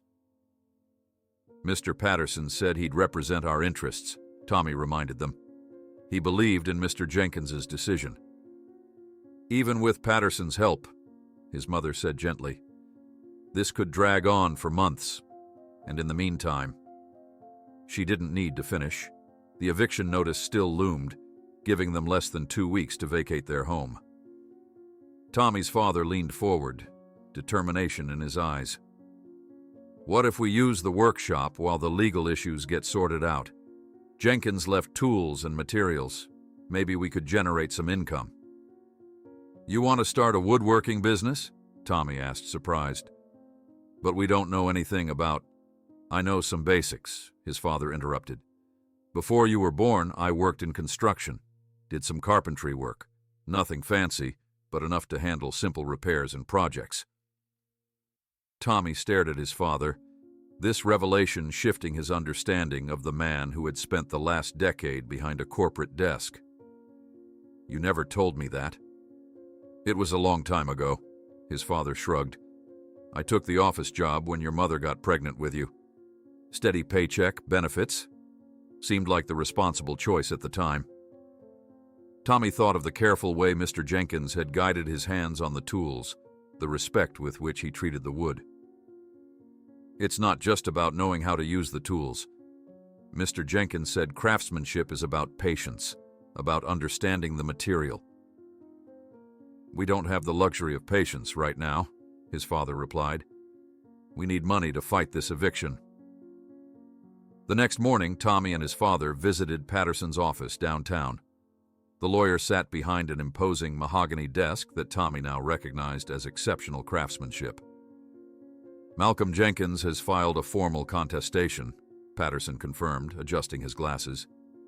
He claims his uncle was being manipulated and lacked capacity to make rational decisions. That's ridiculous, Tommy protested. Mr. Jenkins knew exactly what he was doing. He was teaching me, showing me techniques. His mind was sharp. Patterson nodded. I agree. I've worked with Thomas for 40 years. His body was failing, not his mind. But proving that in court takes time. Time we don't have, Tommy's father interjected. Meanwhile, can we use the workshop? Try to generate some income while this plays out? Legally, yes. As trustees, you have the right to utilize the assets for reasonable purposes, Patterson explained. But I must caution you, Malcolm will be watching closely for any missteps. Outside the lawyer's office, Tommy's father seemed energized for the first time in months. We'll start small. Simple projects, furniture repairs, build our skills while we build a customer base. The workshop felt different that afternoon. No longer just a place of learning, but now potentially their financial lifeline. Tommy watched his father examine the tools, handling each with growing confidence. It's coming back to me, he murmured, testing the edge of a chisel. Like riding a bicycle. They spent the evening organizing the space, cataloging tools and materials, and discussing what projects they might reasonably tackle. Tommy shared what little he'd learned from Mr. Jenkins, while his father recalled techniques from his construction days. Their first customer came the next morning, an elderly woman who had seen their hastily made Miller & Son Woodworks sign in the window. My dining chair is wobbly, she explained, pointing to the chair she'd brought. Can you fix it? Of course, Tommy's father said confidently, examining the loose joints. We'll have it ready by tomorrow. After she left, he turned to Tommy with a mixture of excitement and apprehension. Seems straightforward enough. The joints need to be reglued, maybe reinforce them with dowels. They worked together, Tommy holding parts while his father applied glue and clamps. The result looked acceptable, but when they tested it, the chair wobbled worse than before. We missed something, Tommy's father muttered, frustration evident in his voice. They disassembled the chair and tried again, this time with different glue and more clamps. The second attempt seemed better, and they called the customer to pick it up. Her face fell as soon as she sat in it. It's still wobbly, she said, disappointment evident. And now it squeaks, too. Tommy's father apologized profusely, refunded her money and promised to try again, but the woman left unconvinced. This is harder than I remembered, his father admitted after she'd gone. Similar scenarios played out over the next few days. A man brought in a small table with a broken leg. They fixed the leg, but scratched the finish. A young couple wanted a custom bookshelf. It looked fine until they loaded it with books and the shelves bowed alarmingly. Tommy tried to apply Mr. Jenkins' teachings, but his limited knowledge wasn't enough for professional quality work. His father's construction experience, it turned out, didn't translate well to fine woodworking. After a particularly disappointing attempt at refinishing an antique side table, Tommy's father threw down his sandpaper in frustration. "We're making things worse, not better." Tommy picked up a small block of wood and the form Mr. Jenkins had given him. With careful concentration, he carved a simple pattern, one of the few techniques he'd properly learned. "At least you have some natural talent," his father observed, watching Tommy work. Jenkins saw that. "It's not enough," Tommy said, setting down the carving. "We need more skills, more experience." A customer returned that afternoon to collect a repaired umbrella stand. His expression said everything before he spoke. "This isn't what I expected," he said, pointing to the uneven stain and visible glue residue. "I'm sorry, but I can't accept this." After he left, Tommy's father sat heavily on a workshop stool. "We need to face facts. We're not craftsmen. Not yet, anyway." Tommy was about to respond when the workshop door opened. A well-dressed man entered, looking around appreciatively. "I heard Jenkins had apprentices taking over," he said, introducing himself as Dr. Westfield. "I've been bringing my furniture to Thomas for 30 years. Never found anyone with his skill." Tommy's heart sank. "Mr. Jenkins passed away recently. We're trying to continue his work." Dr. Westfield's eyebrows rose. "I see. And your experience in fine woodworking is—" Tommy's father stepped forward. "We're learning. Thomas Jenkins left his workshop to my son, believed in his potential." "Potential isn't skill," Dr. Westfield observed, not unkindly. "Jenkins was an artist. His work graces museums. I'd wager half the fine homes in this town contain his pieces." Dr. Westfield left without commissioning any work, promising to check back when you've had more practice. That night, Tommy found his father studying one of Mr. Jenkins' furniture books, taking careful notes. "We can do this," he insisted when Tommy joined him. "We just need to be more methodical, more patient." The next morning, they tried again with renewed determination. Tommy practiced joints while his father attempted a simple table repair. The results were marginally better, but still far from professional quality. They were cleaning up when the door opened again. This time it was Malcolm Jenkins, accompanied by a slick-looking attorney in an expensive suit. "Just documenting the condition of my late uncle's equipment," Malcolm announced, his attorney taking photos with a professional camera. "Making sure nothing valuable disappears before the court proceedings." "This is private property," Tommy's father objected, stepping forward. "You can't just come in here." "Actually, we can," the attorney interrupted smoothly. "As part of the contestation process, we have the right to inventory all disputed assets." Malcolm wandered the workshop, running his fingers over tools and materials with a proprietary air. "Quite the mess you're making in here," he observed, nodding toward their failed projects. "My uncle would be horrified to see his reputation tarnished by amateur work." Tommy felt his face flush with anger. "We're learning. Mr. Jenkins believed I could do this." Malcolm snorted. "My uncle was a sentimental old fool in his final days, looking for someone to replace the son he lost." His eyes fixed on Tommy with undisguised contempt. "He found a convenient target in you, but let's be honest, you're no craftsman. You're just a kid who got lucky." Tommy's father stepped between them. "That's enough. Say what you need to say and leave." "Fine," Malcolm shrugged. "Just know this. When I win this case, I'll be selling everything. The tools, the lumber, the unfinished pieces. It's all going to the highest bidder." After they left, Tommy slumped onto a stool. What if he's right? What if I'm not what Mr. Jenkins thought I was? His father placed a hand on his shoulder. "Jenkins saw something in you. I see it too. We just need time." But time was running out. That evening, when they returned home, Tommy's mother was sitting at the kitchen table, staring at an envelope. "Final eviction notice," she said quietly. "We have 5 days." The stress of their situation hung heavy over dinner. Jake, sensing the tension, ate quietly, his usual chatter absent. Later, Tommy's parents huddled in the living room, voices low but urgent as they discussed their dwindling options. Tommy retreated to his room, pulling out the small wooden box Mr. Jenkins had shown him on their first morning together, the one with the intricate symbols representing craftsmanship values. He traced the carvings with his fingers, thinking of the old man's patience and skill. The box remained unfinished, just like Tommy's training, just like his family's hopes for the workshop. His phone buzzed with a text from Patterson.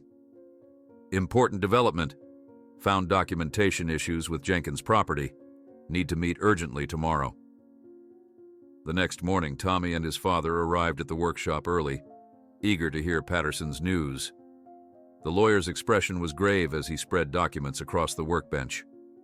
"I've been researching the property records," Patterson explained. "There's a problem. It appears Thomas wasn't actually the owner of this building." "What?" Tommy's father exclaimed. "That's impossible. He's been here for decades." "He was a tenant, not an owner," Patterson clarified. "The building belongs to Millbrook Properties. Thomas had a lifetime lease agreement, but that agreement terminated with his death." The implications sank in slowly. "So the workshop was never his to leave to me?" Tommy asked, his voice hollow. "The tools, equipment, and materials are yours," Patterson confirmed. "But the physical space—" He shook his head. "I'm afraid you have no legal right to be here." Tommy's father paced the workshop.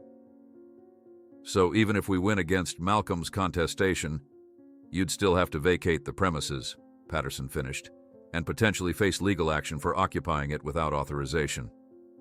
As Patterson gathered his documents to leave, the workshop door flew open. Malcolm Jenkins strode in, flanked by 2 burly men in security uniforms, satisfaction evident on his face. "Time's up," he announced. "I'm taking what's rightfully mine." Malcolm and his security guards continued to move through the workshop, one of them grabbing a set of antique hand planes from a nearby shelf. "Put those down," Tommy demanded, stepping between the man and another shelf of tools.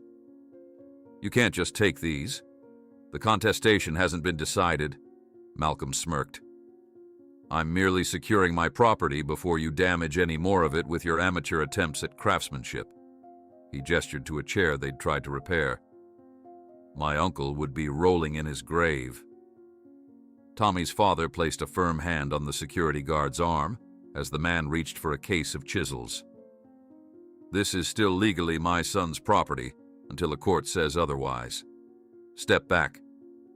The guard, a hulking man with close-cropped hair, shrugged off the hand.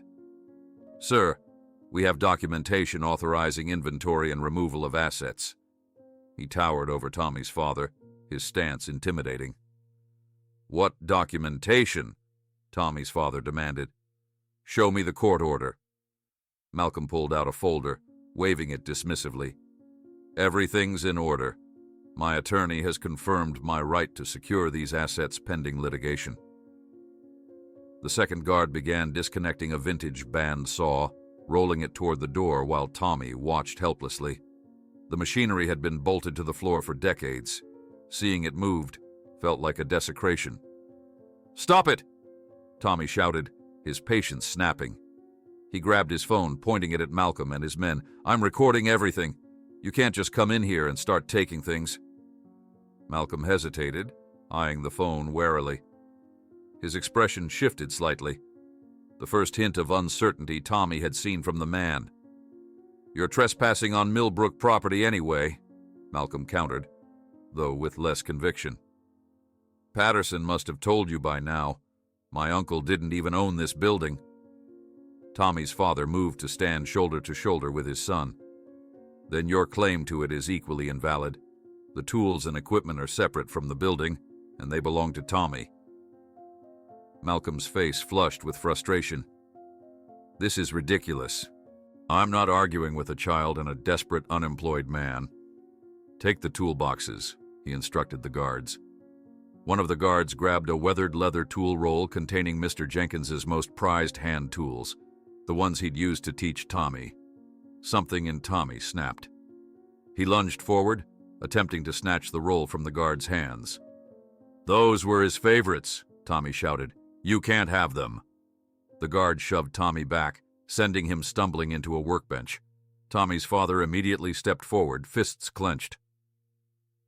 "Don't you dare touch my son," he warned, voice dangerously quiet. Malcolm stepped between them, a calculating gleam in his eye. "Assaulting my employees? That won't look good in court. Perhaps we should add a restraining order to our proceedings."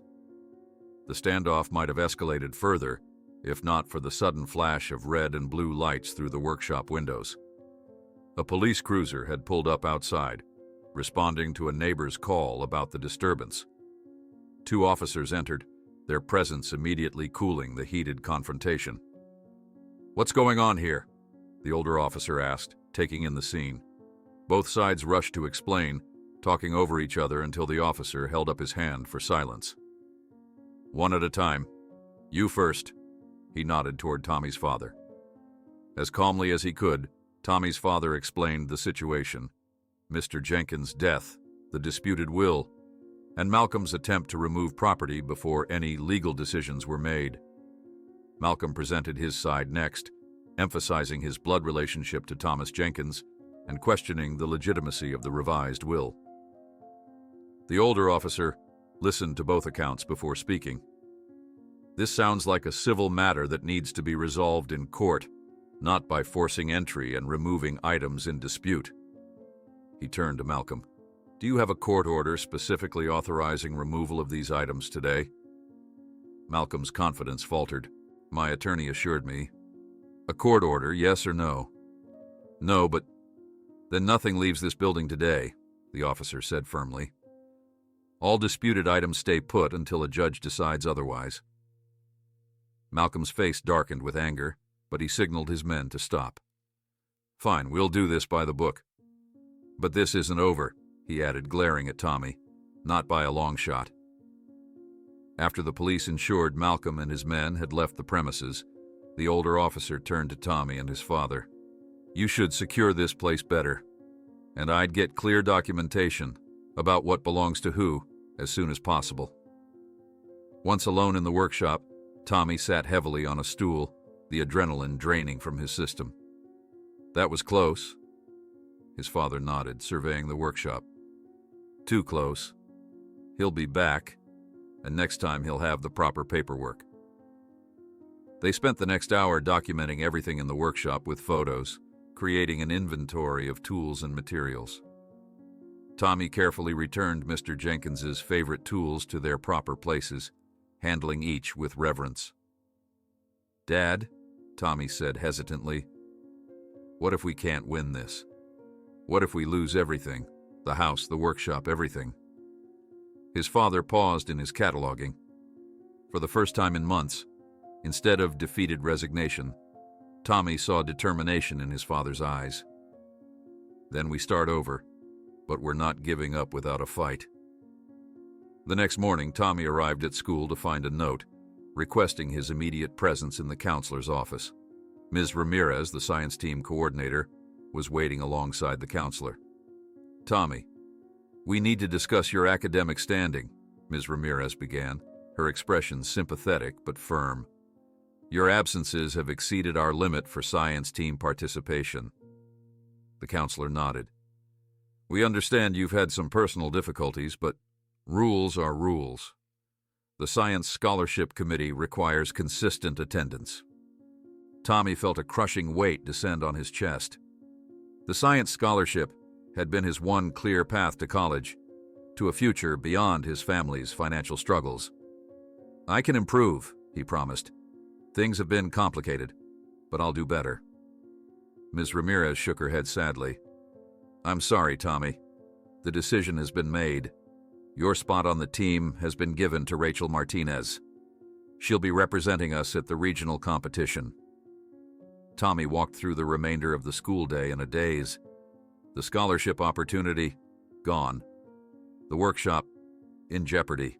Their home, days away from eviction. Everything was unraveling faster than he could process. During lunch period, he sat alone, absently turning the small wooden block Mr. Jenkins had given him over in his hands. He barely noticed when someone sat across from him until they spoke. "Is it true you inherited old man Jenkins' workshop?" It was Rachel Martinez, his replacement on the science team. Tommy nodded dully. "What's left of it?" Rachel studied him curiously. "My dad says Jenkins was a genius, that his furniture will be worth a fortune someday." "Maybe," Tommy shrugged, "if his nephew doesn't succeed in taking it all." "That sucks," Rachel said with surprising sincerity. "About the science team, too. You deserve that spot." Tommy managed a weak smile. "You'll do great at regionals." When Tommy arrived home that afternoon, he found his father on the phone with Patterson, his expression growing increasingly concerned. His mother sat at the kitchen table, surrounded by rental listings far outside their price range. "What's happening?" Tommy asked after his father hung up. "Malcolm's attorney is pushing for an emergency hearing," his father explained. "Patterson thinks they've found a legal loophole to invalidate the will entirely." Later that evening, Patterson himself arrived at their home, his normally immaculate appearance slightly disheveled. He carried a thick folder of documents, which he spread across their dining table. "Malcolm's team has been busy," he explained grimly. "They've uncovered that Thomas wasn't the owner of the building, as we discovered. But they've gone further. They're claiming that since he didn't own the property, any business conducted there was technically unauthorized. This potentially invalidates his right to bequeath the business assets." "That's ridiculous," Tommy's father protested. "The physical building and the business are separate issues." "Not according to the argument they're making," Patterson countered. "They've also found a technical problem with the will itself, a witnessing irregularity that could render it invalid." Tommy felt his last hopes crumbling. "So we lose everything? Just like that?" "Not necessarily," Patterson said, though without much conviction. "We can fight it, but—" He hesitated, clearly uncomfortable with delivering more bad news. "But what?" Tommy's mother prompted. "But legal battles are expensive, given your current situation." He left the sentence unfinished, the implication clear. After Patterson left, Tommy retreated to his room, taking out the small wooden box Mr. Jenkins had been working on during their first lesson. He ran his fingers over the intricate carvings, each symbol representing a principle of craftsmanship: patience, precision, integrity. There was something about the box that had always intrigued him, a sense that it contained more than just the clever compartments Mr. Jenkins had shown him. Tommy examined it carefully in the dim light of his desk lamp, pressing gently on different sections of the wood. To his surprise, a previously unnoticed panel slid open, revealing a hidden compartment beneath the main one. Inside was a folded piece of paper with a handwritten message. "The truth is in the box that holds more than tools." Tommy frowned, puzzled by the cryptic message. What box held more than tools? And then he remembered. The first day he'd met Mr. Jenkins, the old carpenter had been working on a special project. A carved box designed to hold his most treasured tools, but also the principles that guided his craft. Tommy stared at the cryptic message long into the night, the words etched into his mind. The truth is in the box that holds more than tools. As dawn crept through his window, he made a decision. Regardless of the legal battles ahead, he needed to find that special box Mr. Jenkins had been crafting. After his parents left for work and Jake for school, Tommy slipped out of the house, the morning air crisp against his face. His steps were purposeful as he headed toward the workshop, his mind racing with possibilities.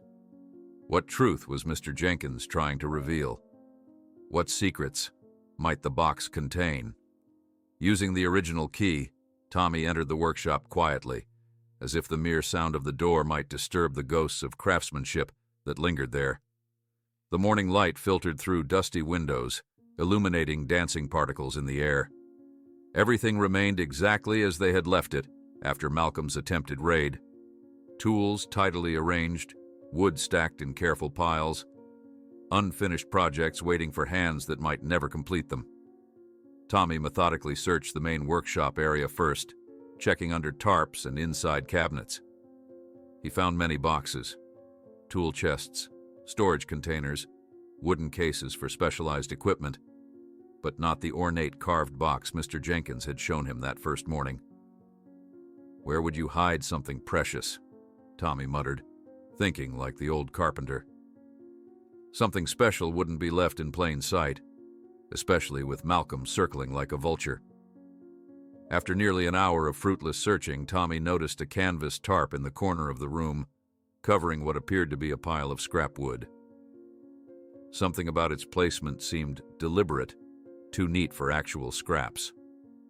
Pulling back the heavy cloth, Tommy discovered the carved box, nestled protectively among pieces of lumber. "Found you," he whispered, carefully lifting it. The box was heavier than he remembered, its surface covered with intricate symbols representing craftsmanship values, patience, precision, integrity, just as Mr. Jenkins had explained.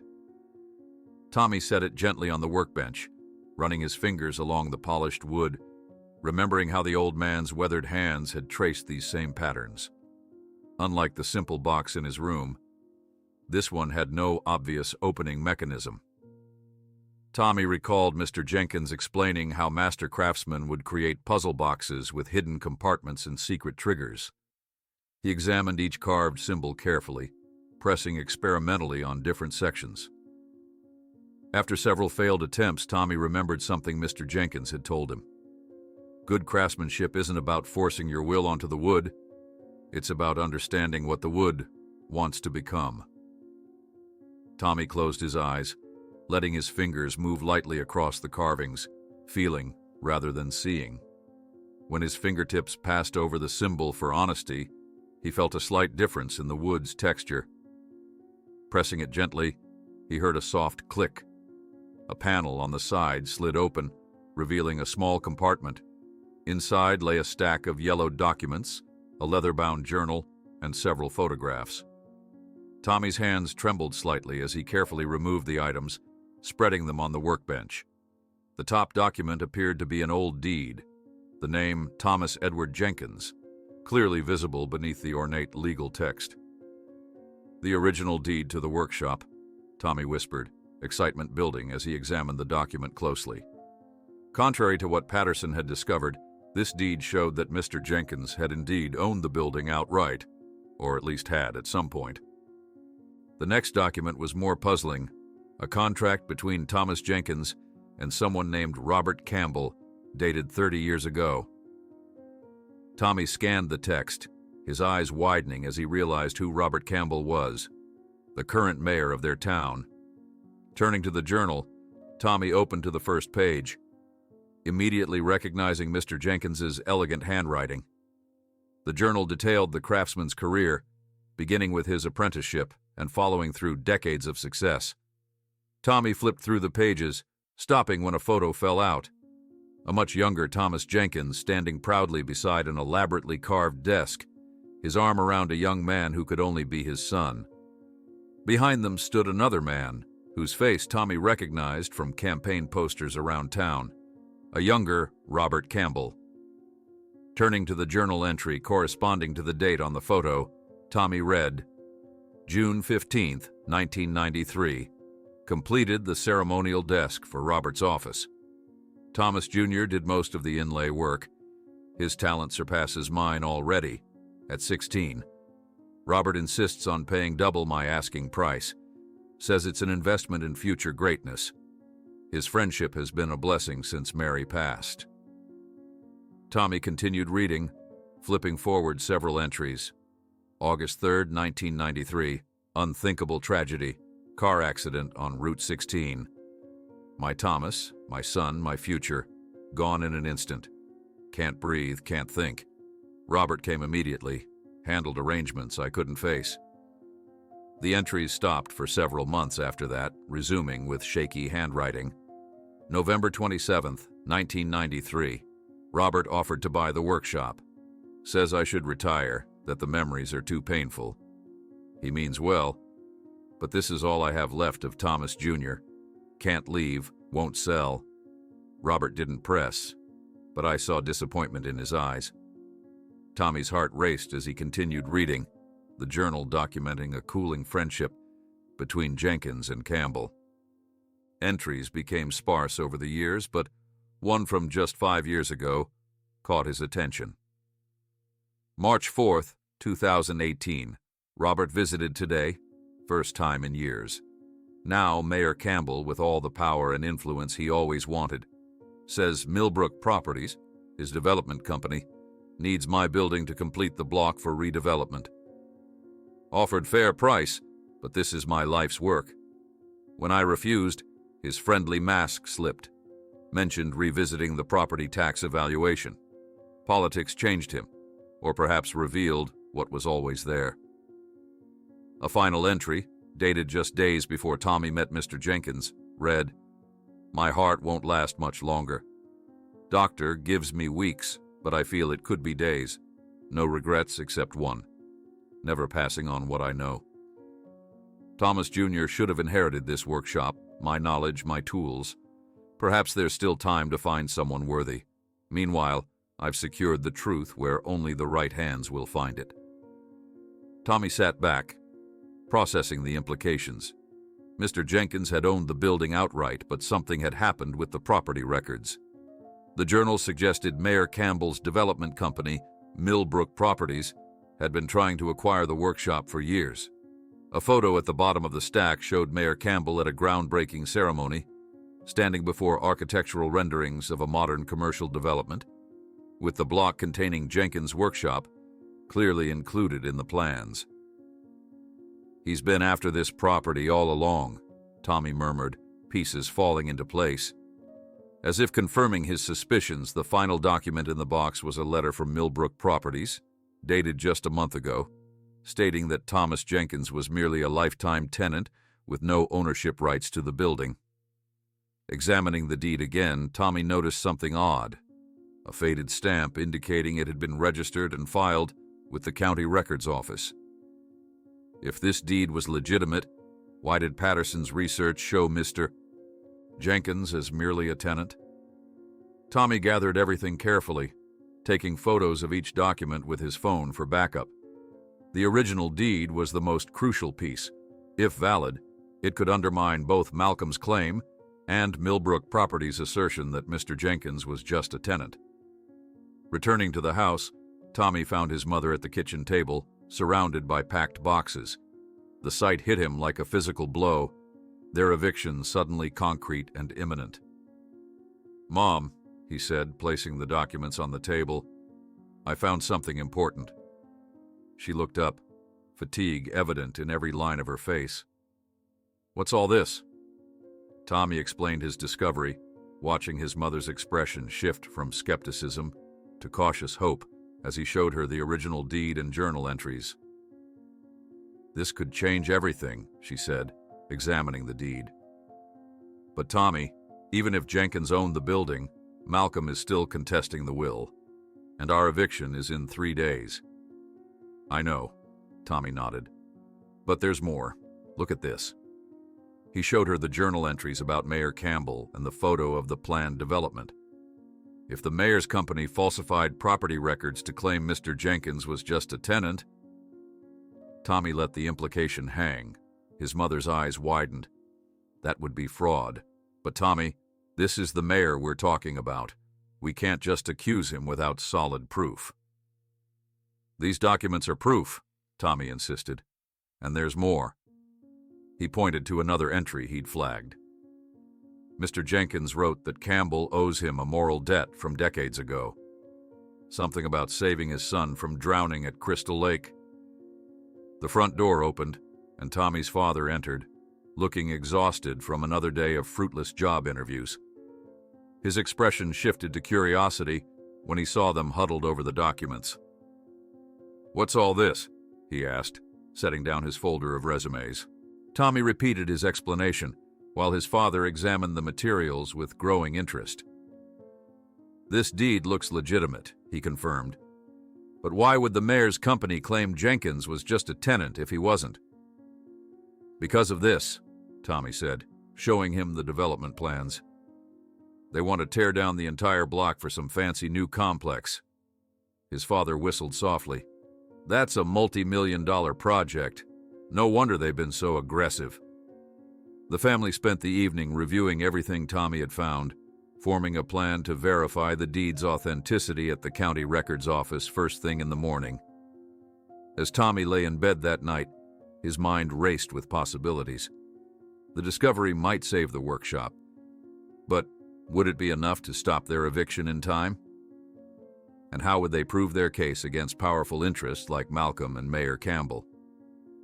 He picked up his phone, staring again at the photo of the young Thomas Jenkins and his son standing proudly beside their creation. There was something about the desk they had built, something familiar in its design. Tommy zoomed in, examining the intricate carvings along its edges. Suddenly he sat upright, a realization hitting him. The patterns on the desk matched exactly the ones on the box, the same symbols for craftsmanship values, the same flowing lines connecting them. And if the journal was correct, Mayor Campbell still had that desk in his office. Between the pages of the final entry, Tommy found a folded paper he hadn't noticed before, detailed plans for an elaborate writing desk, with notes in Mr. Jenkins' handwriting. "For Robert, when Tommy is ready." Tommy spread the desk drawings across the kitchen table, examining every intricate detail Mr. Jenkins had planned.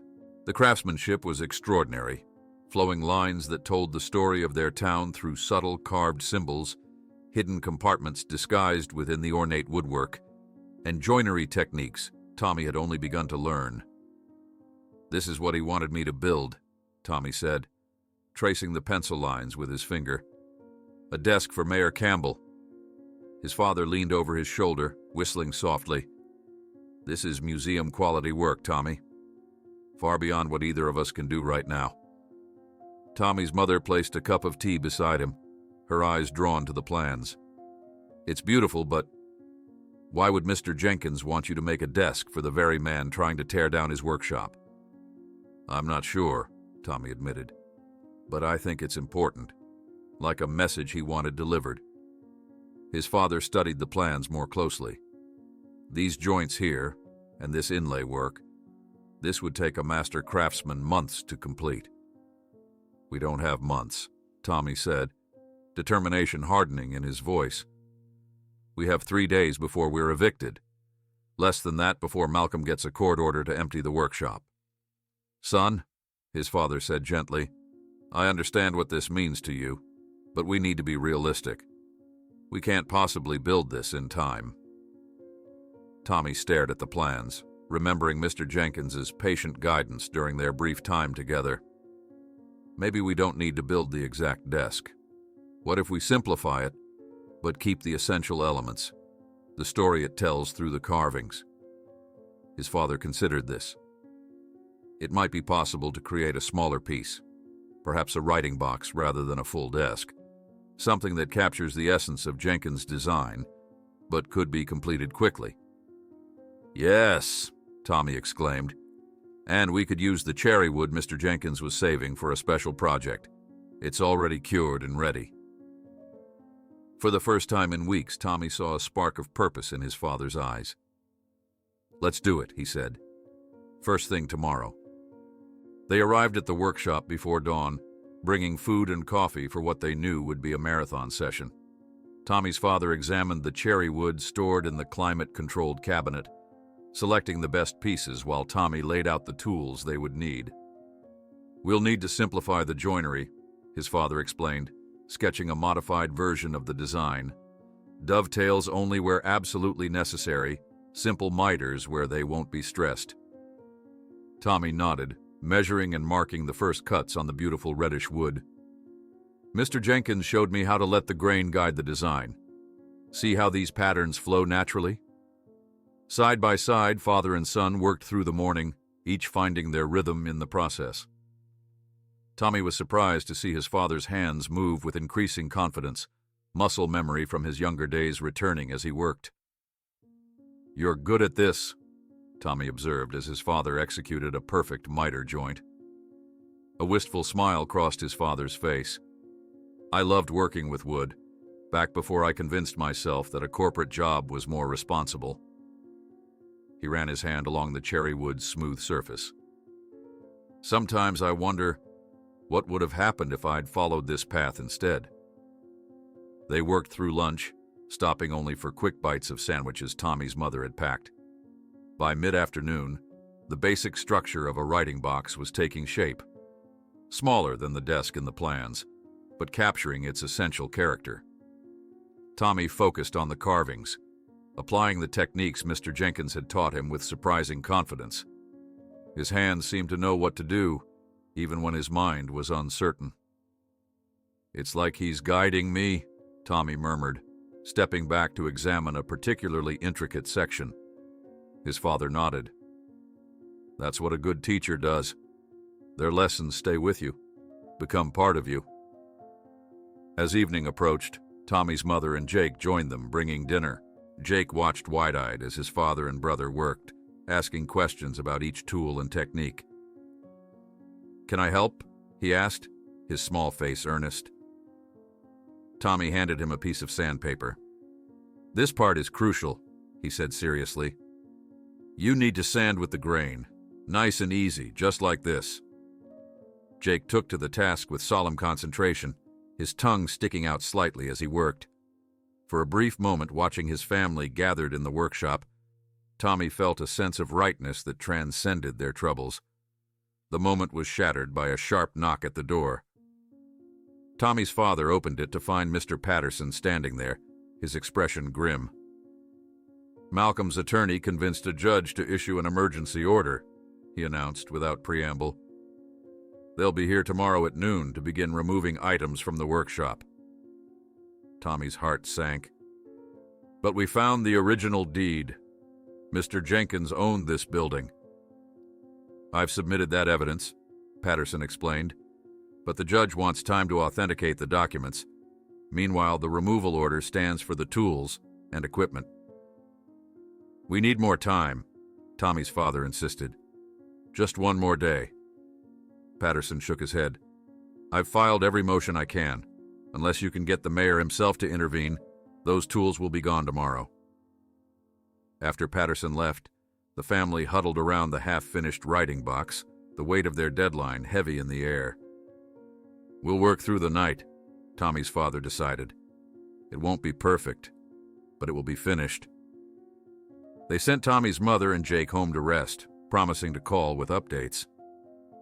Father and son returned to their work with renewed urgency, the ticking clock driving their hands to move faster than caution might dictate. Around midnight, Tommy nicked his finger with a chisel, not deeply, but enough to draw blood. "Be careful," his father cautioned, handing him a clean rag. "Fatigue leads to mistakes." Tommy pressed the cloth to his finger. "Mr. Jenkins told me the same thing. He said his worst injury came after working 18 hours straight on a commission." His father smiled. "Smart man. But sometimes circumstances demand we take risks." By dawn, they had completed the basic structure and most of the detailed carving. The writing box was simpler than the original desk design, but retained its essential character and symbolism. The town's history was told through carved images flowing across its surface. The river that had powered the first mill, the old courthouse with its distinctive clock tower, and subtle symbols representing community values. Most importantly, Tommy had incorporated the specific elements mentioned in Mr. Jenkins' journal, symbols that would speak directly to Mayor Campbell about their shared past. They took a brief break for coffee, both swaying with exhaustion. "Just the finish left," Tommy's father said, stifling a yawn. "Oil or varnish?" "Oil," Tommy decided without hesitation. Mr. Jenkins always said oil lets the wood speak for itself. They applied the first coat of linseed oil, watching as it deepened the cherry's natural color, bringing out rich reds and subtle grain patterns. The wood seemed to glow under their hands, its beauty transcending their amateur craftsmanship. "It's not perfect," Tommy's father observed, pointing out small flaws in the joinery and inconsistencies in the carving depth. "But it tells the story." They were applying the final coat of oil when Tommy's mother called with alarming news. "There are men at our house," she reported, her voice tight with anxiety. "Sheriff's deputies. They're saying we need to vacate the premises immediately." Tommy's father gripped the phone tightly. "That's impossible. We have 3 more days according to the notice. They say the timeline has been accelerated due to property management scheduling," she explained. "They're putting our things on the curb right now. What should I do?" Tommy watched his father's face drain of color. "Stay calm. I'll be right there." He turned to Tommy, conflict evident in his expression. "I have to go. Your mother and Jake need me." "Go," Tommy urged. "I'll finish here and figure out how to get this to the mayor." After his father left, Tommy worked methodically to complete the oil finish, his mind racing with increasingly desperate plans. How could he possibly get Mayor Campbell to look at their evidence in time? By 10 o'clock, the writing box was complete. Tommy stepped back, examining their creation. Despite the rushed execution and simplified design, it held a quiet dignity. The wood glowed warmly in the morning light, the carved symbols telling their silent story. Tommy's phone buzzed with a text from his father. "All our belongings on sidewalk. Mom and Jake at neighbors, coming back to workshop." The situation was collapsing faster than Tommy could process. In 2 hours, Malcolm would arrive with permission to empty the workshop. His family was effectively homeless. His last hope rested on somehow getting the mayor to look at a wooden box and some old documents. Tommy carefully wrapped the writing box in a soft cloth, securing it in a cardboard carrier. He gathered the original deed, journal, and photographs, placing them in his backpack. Just as he finished, the workshop door opened. To his surprise, it wasn't his father who entered, but Mr. Patterson, accompanied by a distinguished older gentleman Tommy recognized from newspaper photos, the museum curator Dr. Harrington, who had picked up the restored sideboard. "Tommy," Patterson began urgently, "Dr. Harrington believes he can help us." The elderly curator approached, examining the wrapped writing box with interest. "Patterson tells me you've been continuing Jenkins' work. May I see?" Carefully, Tommy unwrapped the box, watching anxiously as Dr. Harrington inspected it with a connoisseur's eye, simplified from Thomas's usual style. "But the essence is there," he murmured approvingly. "You've captured his voice in this piece." "Dr. Harrington serves on the Historical Preservation Board with Mayor Campbell," Patterson explained. "He's offered to get us an immediate meeting with the mayor." For the first time in days, Tommy felt a flicker of hope.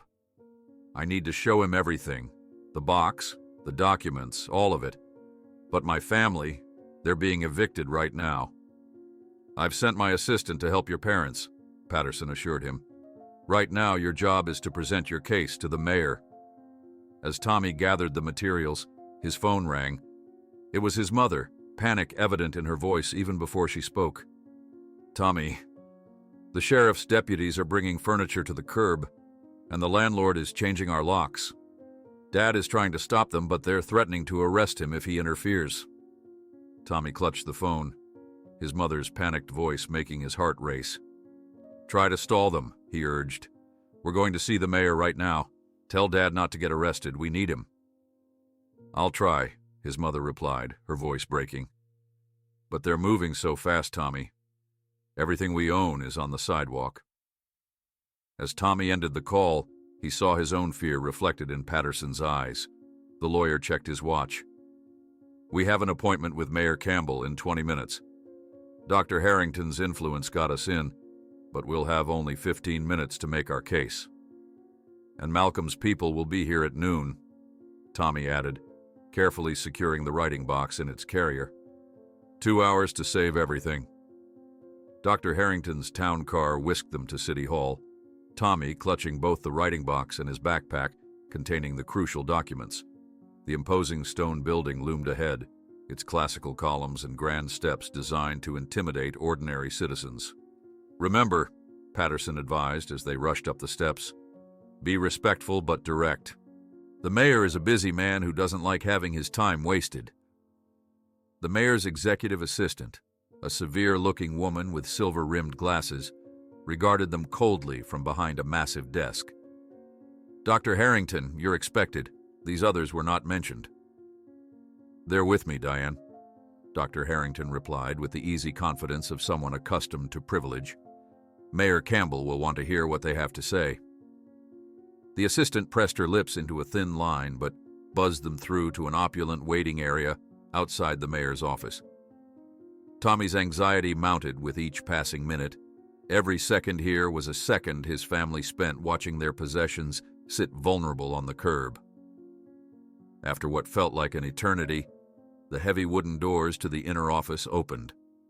Mayor Robert Campbell stood in the doorway, a tall, distinguished man in his early 60s, his tailored suit and silver hair projecting an aura of authority. "Francis," he nodded to Dr. Harrington, "always good to see you, though I must say this urgent meeting is unusual for you." His eyes swept over Patterson and Tommy, lingering on Tommy's disheveled appearance and the wooden box carrier. "I'm afraid I don't recognize your companions. Robert, this is Howard Patterson, Thomas Jenkins' attorney, and Tommy Miller, his apprentice," Dr. Harrington explained. "They have a matter of some urgency to discuss with you." The mayor's expression flickered at the mention of Jenkins' name, so briefly that Tommy might have missed it if he hadn't been watching closely. "Thomas Jenkins? I heard he passed recently. A fine craftsman." Mayor Campbell gestured toward his office. "Come in then, but I'm afraid I can only spare a few minutes."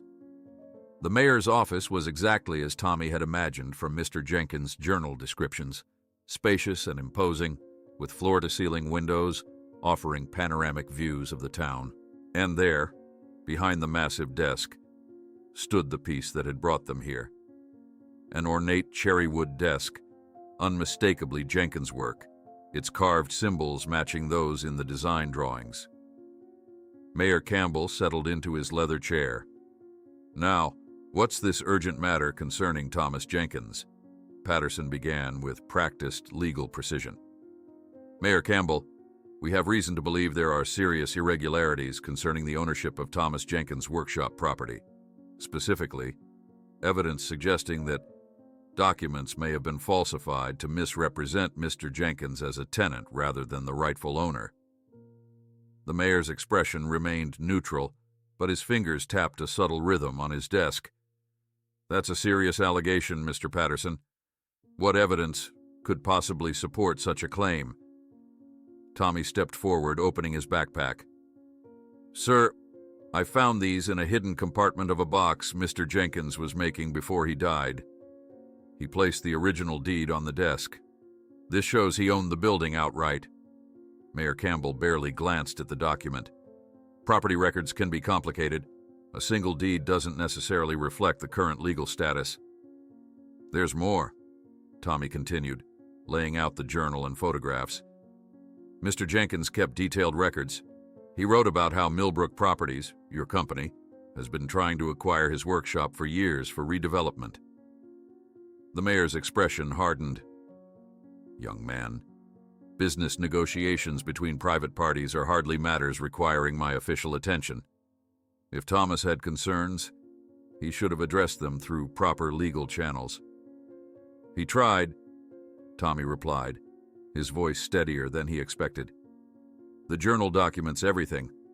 How the property tax assessments suddenly increased after he refused to sell, how documents mysteriously changed in county records." Mayor Campbell stood, his patience visibly thinning. "This sounds like the confused ramblings of an elderly man. I sympathize with your loyalty to your mentor, but—" "Sir," Tommy interrupted, knowing he was breaking protocol but too desperate to care, Mr. Jenkins also wrote about your history together, about how you were friends before you became mayor, about something that happened at Crystal Lake 30 years ago.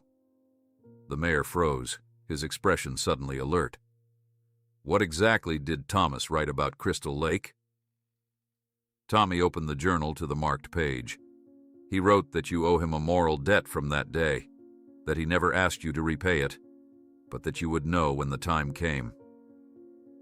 For the first time, the mayor's composed facade cracked.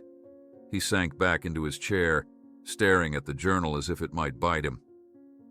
That's personal history, ancient history. Sir, Patterson interjected, we're not here to dredge up the past. We're here because the Jenkins workshop is about to be emptied by Malcolm Jenkins' representatives at noon today, and the Miller family is being evicted from their home as we speak. Both actions potentially based on fraudulent documentation. The mayor checked his watch, his expression conflicted. Even if I wanted to help, what do you expect me to do? I can't simply override legal proceedings based on unverified claims. Tommy carefully unwrapped the writing box, placing it on the desk before Mayor Campbell. Mr. Jenkins was working on designs for this before he died. He left notes saying it was for Robert when Tommy is ready. The mayor stared at the box, his fingers hovering over the carved symbols. Though simpler than the original design, the box contained all the essential elements, including one symbol Tommy had added himself, representing two figures by a lake, one reaching out to save the other. He taught you, the mayor said softly. Not a question, but a realization. In just these few days, he taught you enough to create this. Not just me, Tommy admitted. My father helped. The same father who's about to be arrested for trying to stop our eviction. He leaned forward earnestly. Mayor Campbell, I don't know what happened between you and Mr. Jenkins over the years, but I know he believed you were still the person who would do the right thing when it mattered. The mayor traced the lake symbol with his fingertip, lost in memory. After a long moment, he reached for his phone. Diane, cancel my next 3 appointments, and get me the chief of the legal department immediately. Hope surged through Tommy as the mayor turned to them with newfound resolve. I need to see every document you have, not promises or speculation, hard evidence. For the next 30 minutes, they laid out everything.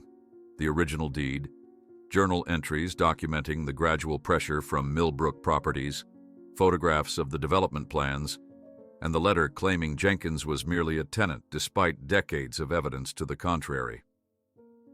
The mayor's legal chief arrived, a sharp-eyed woman who reviewed the documents with professional detachment before confirming, if this original deed is authentic, there are serious discrepancies in the current property records. Mayor Campbell paced the length of his office, digesting this information. Finally, he turned to them. I need to make some calls. Wait outside, please. In the outer office, Tommy checked his phone anxiously. A text from his father read, Sheriff sympathetic but says hands tied, giving us extra time to move things but can't stop process. Where are you? Tommy replied quickly, with Mayor, showing evidence. Stall as long as possible. Patterson placed a reassuring hand on Tommy's shoulder. You did well in there. I've seen hardened attorneys crumble under less pressure than you just handled. Do you think he'll help us? Tommy asked. He's definitely rattled, Patterson observed. Whatever happened at Crystal Lake clearly matters to him. After 20 tense minutes, they were called back into the office. Mayor Campbell stood behind his desk, his expression grave but determined. I've just spoken with Judge Hawkins about the emergency removal order for the Jenkins workshop.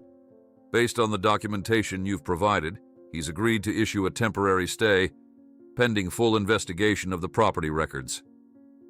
Tommy exhaled sharply, relief washing over him. And my family's eviction? The mayor's expression tightened.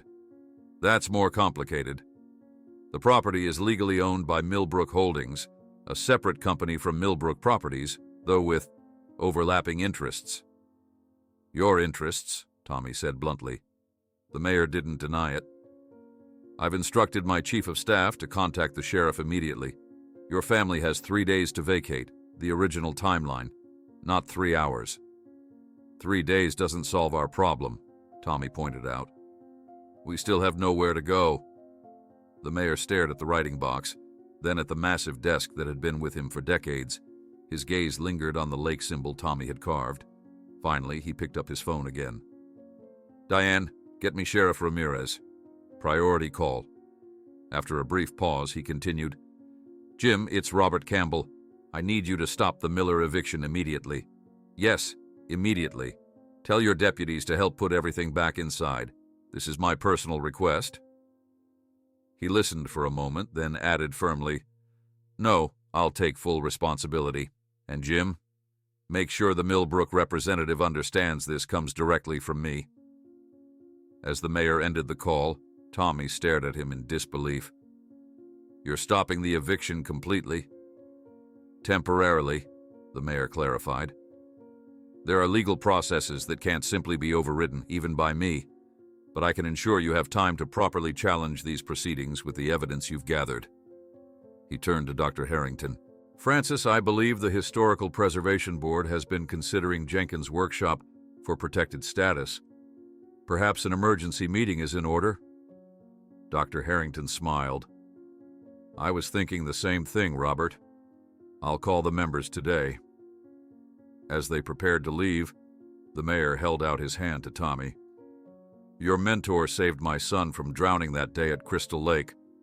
I never forgot the debt, though I'm ashamed to say I let business interests cloud my judgment in recent years. Tommy shook the offered hand. Mr. Jenkins believed people could change. That's why he taught me. He saw something worth saving. He was always wiser than most, the mayor acknowledged. Take care of that workshop, Tommy Miller. Create things that will outlast all of us. As they left City Hall, Tommy's phone rang, his father calling. Patterson and Dr. Harrington moved ahead to give him privacy. Tommy, where are you? The strangest thing just happened, his father said, his voice a mixture of confusion and relief. The sheriff just got a call, and suddenly everyone's apologizing and carrying our stuff back into the house. What did you do? Tommy watched as Mayor Campbell's town car pulled away from City Hall. The mayor remained in the back seat, but he turned his head to look back at City Hall, his gaze seeming to find Tommy standing on the steps. You wouldn't believe me if I told you, Tommy replied. But we're not done yet. We still have a lot of work to do. Well, whatever you did, it worked, for now, his father said. But son, they're still saying this is just temporary. We still don't have a permanent solution. Tommy clutched the writing box carrier closer to his chest. I'm on my way home. We need to talk about what happens next. As he hung up, Tommy turned to find Patterson watching him. This is only the beginning, the lawyer cautioned. Mayor Campbell may have bought us time, but Malcolm's legal challenge to the will still stands. And sorting out the property records could take months. I know, Tommy nodded, determination settling into his bones. But today we fought back, and I'm not stopping until Mr. Jenkins' workshop is safe. Patterson's phone buzzed with an incoming call. He checked the screen, his eyebrows rising in surprise. It's the chief of the legal department, he said before answering. Tommy watched as the lawyer listened intently, his expression changing from surprise to cautious optimism. Yes, understood. Please email the details immediately, Patterson concluded before turning to Tommy. The mayor just instructed his legal team to expedite the investigation into the property records, and he's personally calling an emergency meeting of the town council to address, and I quote, historical preservation concerns regarding significant cultural assets in the downtown area. The Mayor Campbell remained in the back seat, but he turned his head to look back at City Hall, his gaze seeming to find Tommy standing on the steps. Mayor Campbell's leather-bound portfolio lay open on the polished conference table, his signature fresh on the documents within. Across from him sat Tommy, his father, and Mr. Patterson, all watching intently, as the mayor handed the pen to his legal department chief. "With these documents," Mayor Campbell explained, "we're officially recognizing the authenticity of Thomas Jenkins' original deed to the property. My administration acknowledges that errors were made in the property records. Errors we are now correcting." Tommy could hardly believe the turnaround. Just 3 days earlier, they had been on the brink of losing everything. Now the mayor himself was personally overseeing the resolution of their case. The legal chief, Ms. Hernandez, reviewed the final details. The Historical Preservation Board has unanimously voted to designate Jenkins Fine Woodcraft as a protected historical site, which prevents any demolition or significant structural changes. Additionally, the investigation has confirmed that Malcolm Jenkins submitted falsified documentation to support his claim. Patterson nodded approvingly. "And the Miller family's housing situation?" "As discussed," Mayor Campbell replied, appearing genuinely remorseful. "I've arranged for the cancellation of their eviction proceedings. Millbrook Holdings will be divesting from that property entirely." Tommy's father leaned forward.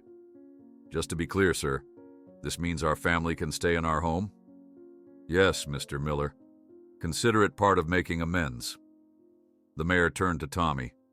"Your mentor saved what was most precious to me. I lost sight of that debt over the years, allowed business interests to overshadow my personal honor. Thomas Jenkins deserved better." As they left City Hall, the spring sunshine felt particularly bright. Tommy's father draped an arm around his son's shoulders. "I still can't believe we pulled this off." "Mr. Jenkins had it all planned," Tommy said. "He knew exactly what he was doing when he left everything to me." "Smart old man," his father agreed. "He recognized something in you that I should have seen years ago."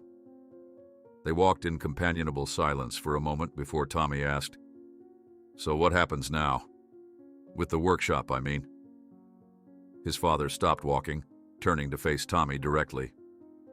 "That's entirely up to you. It's your inheritance." "But we could use it together," Tommy suggested. "Miller and Son Woodworks for real this time." The hope in his father's eyes was unmistakable, though he tried to remain measured. "I have job interviews lined up. The responsible thing would be—" "Dad," Tommy interrupted. "When was the last time you felt truly happy at work? Before you took the corporate job?" The question hung between them, weighty with implications. Finally, his father smiled, a genuine, unguarded expression Tommy hadn't seen in years. "I was happiest working with my hands," he admitted, "creating things that would last." 6 months later, a crisp autumn breeze rustled the new sign hanging above the workshop door. "Miller and Son Woodworks, Esther 2023, continuing the Jenkins tradition." The building's exterior had been restored to its original condition, the weathered boards replaced, while maintaining the historical character that had earned its protected status. Inside, the transformation was even more remarkable. Clean, organized workstations had replaced the cluttered surfaces. New lighting illuminated every corner, and a small showroom area displayed their finished pieces, each one improving upon the last as their skills developed. Tommy guided a customer through the showroom, explaining the features of a cherrywood dining table they had recently completed. "The joinery is all traditional mortise and tenon, no metal fasteners. It's designed to last generations." The customer, an interior designer who had become a regular client, ran her hand appreciatively over the smooth surface. "It reminds me of Jenkins' work, that same attention to how the grain flows through the piece." "Highest compliment we could receive," Tommy's father said, joining them from the workshop area, sawdust still clinging to his apron. "Tommy's got the same eye for detail Thomas had."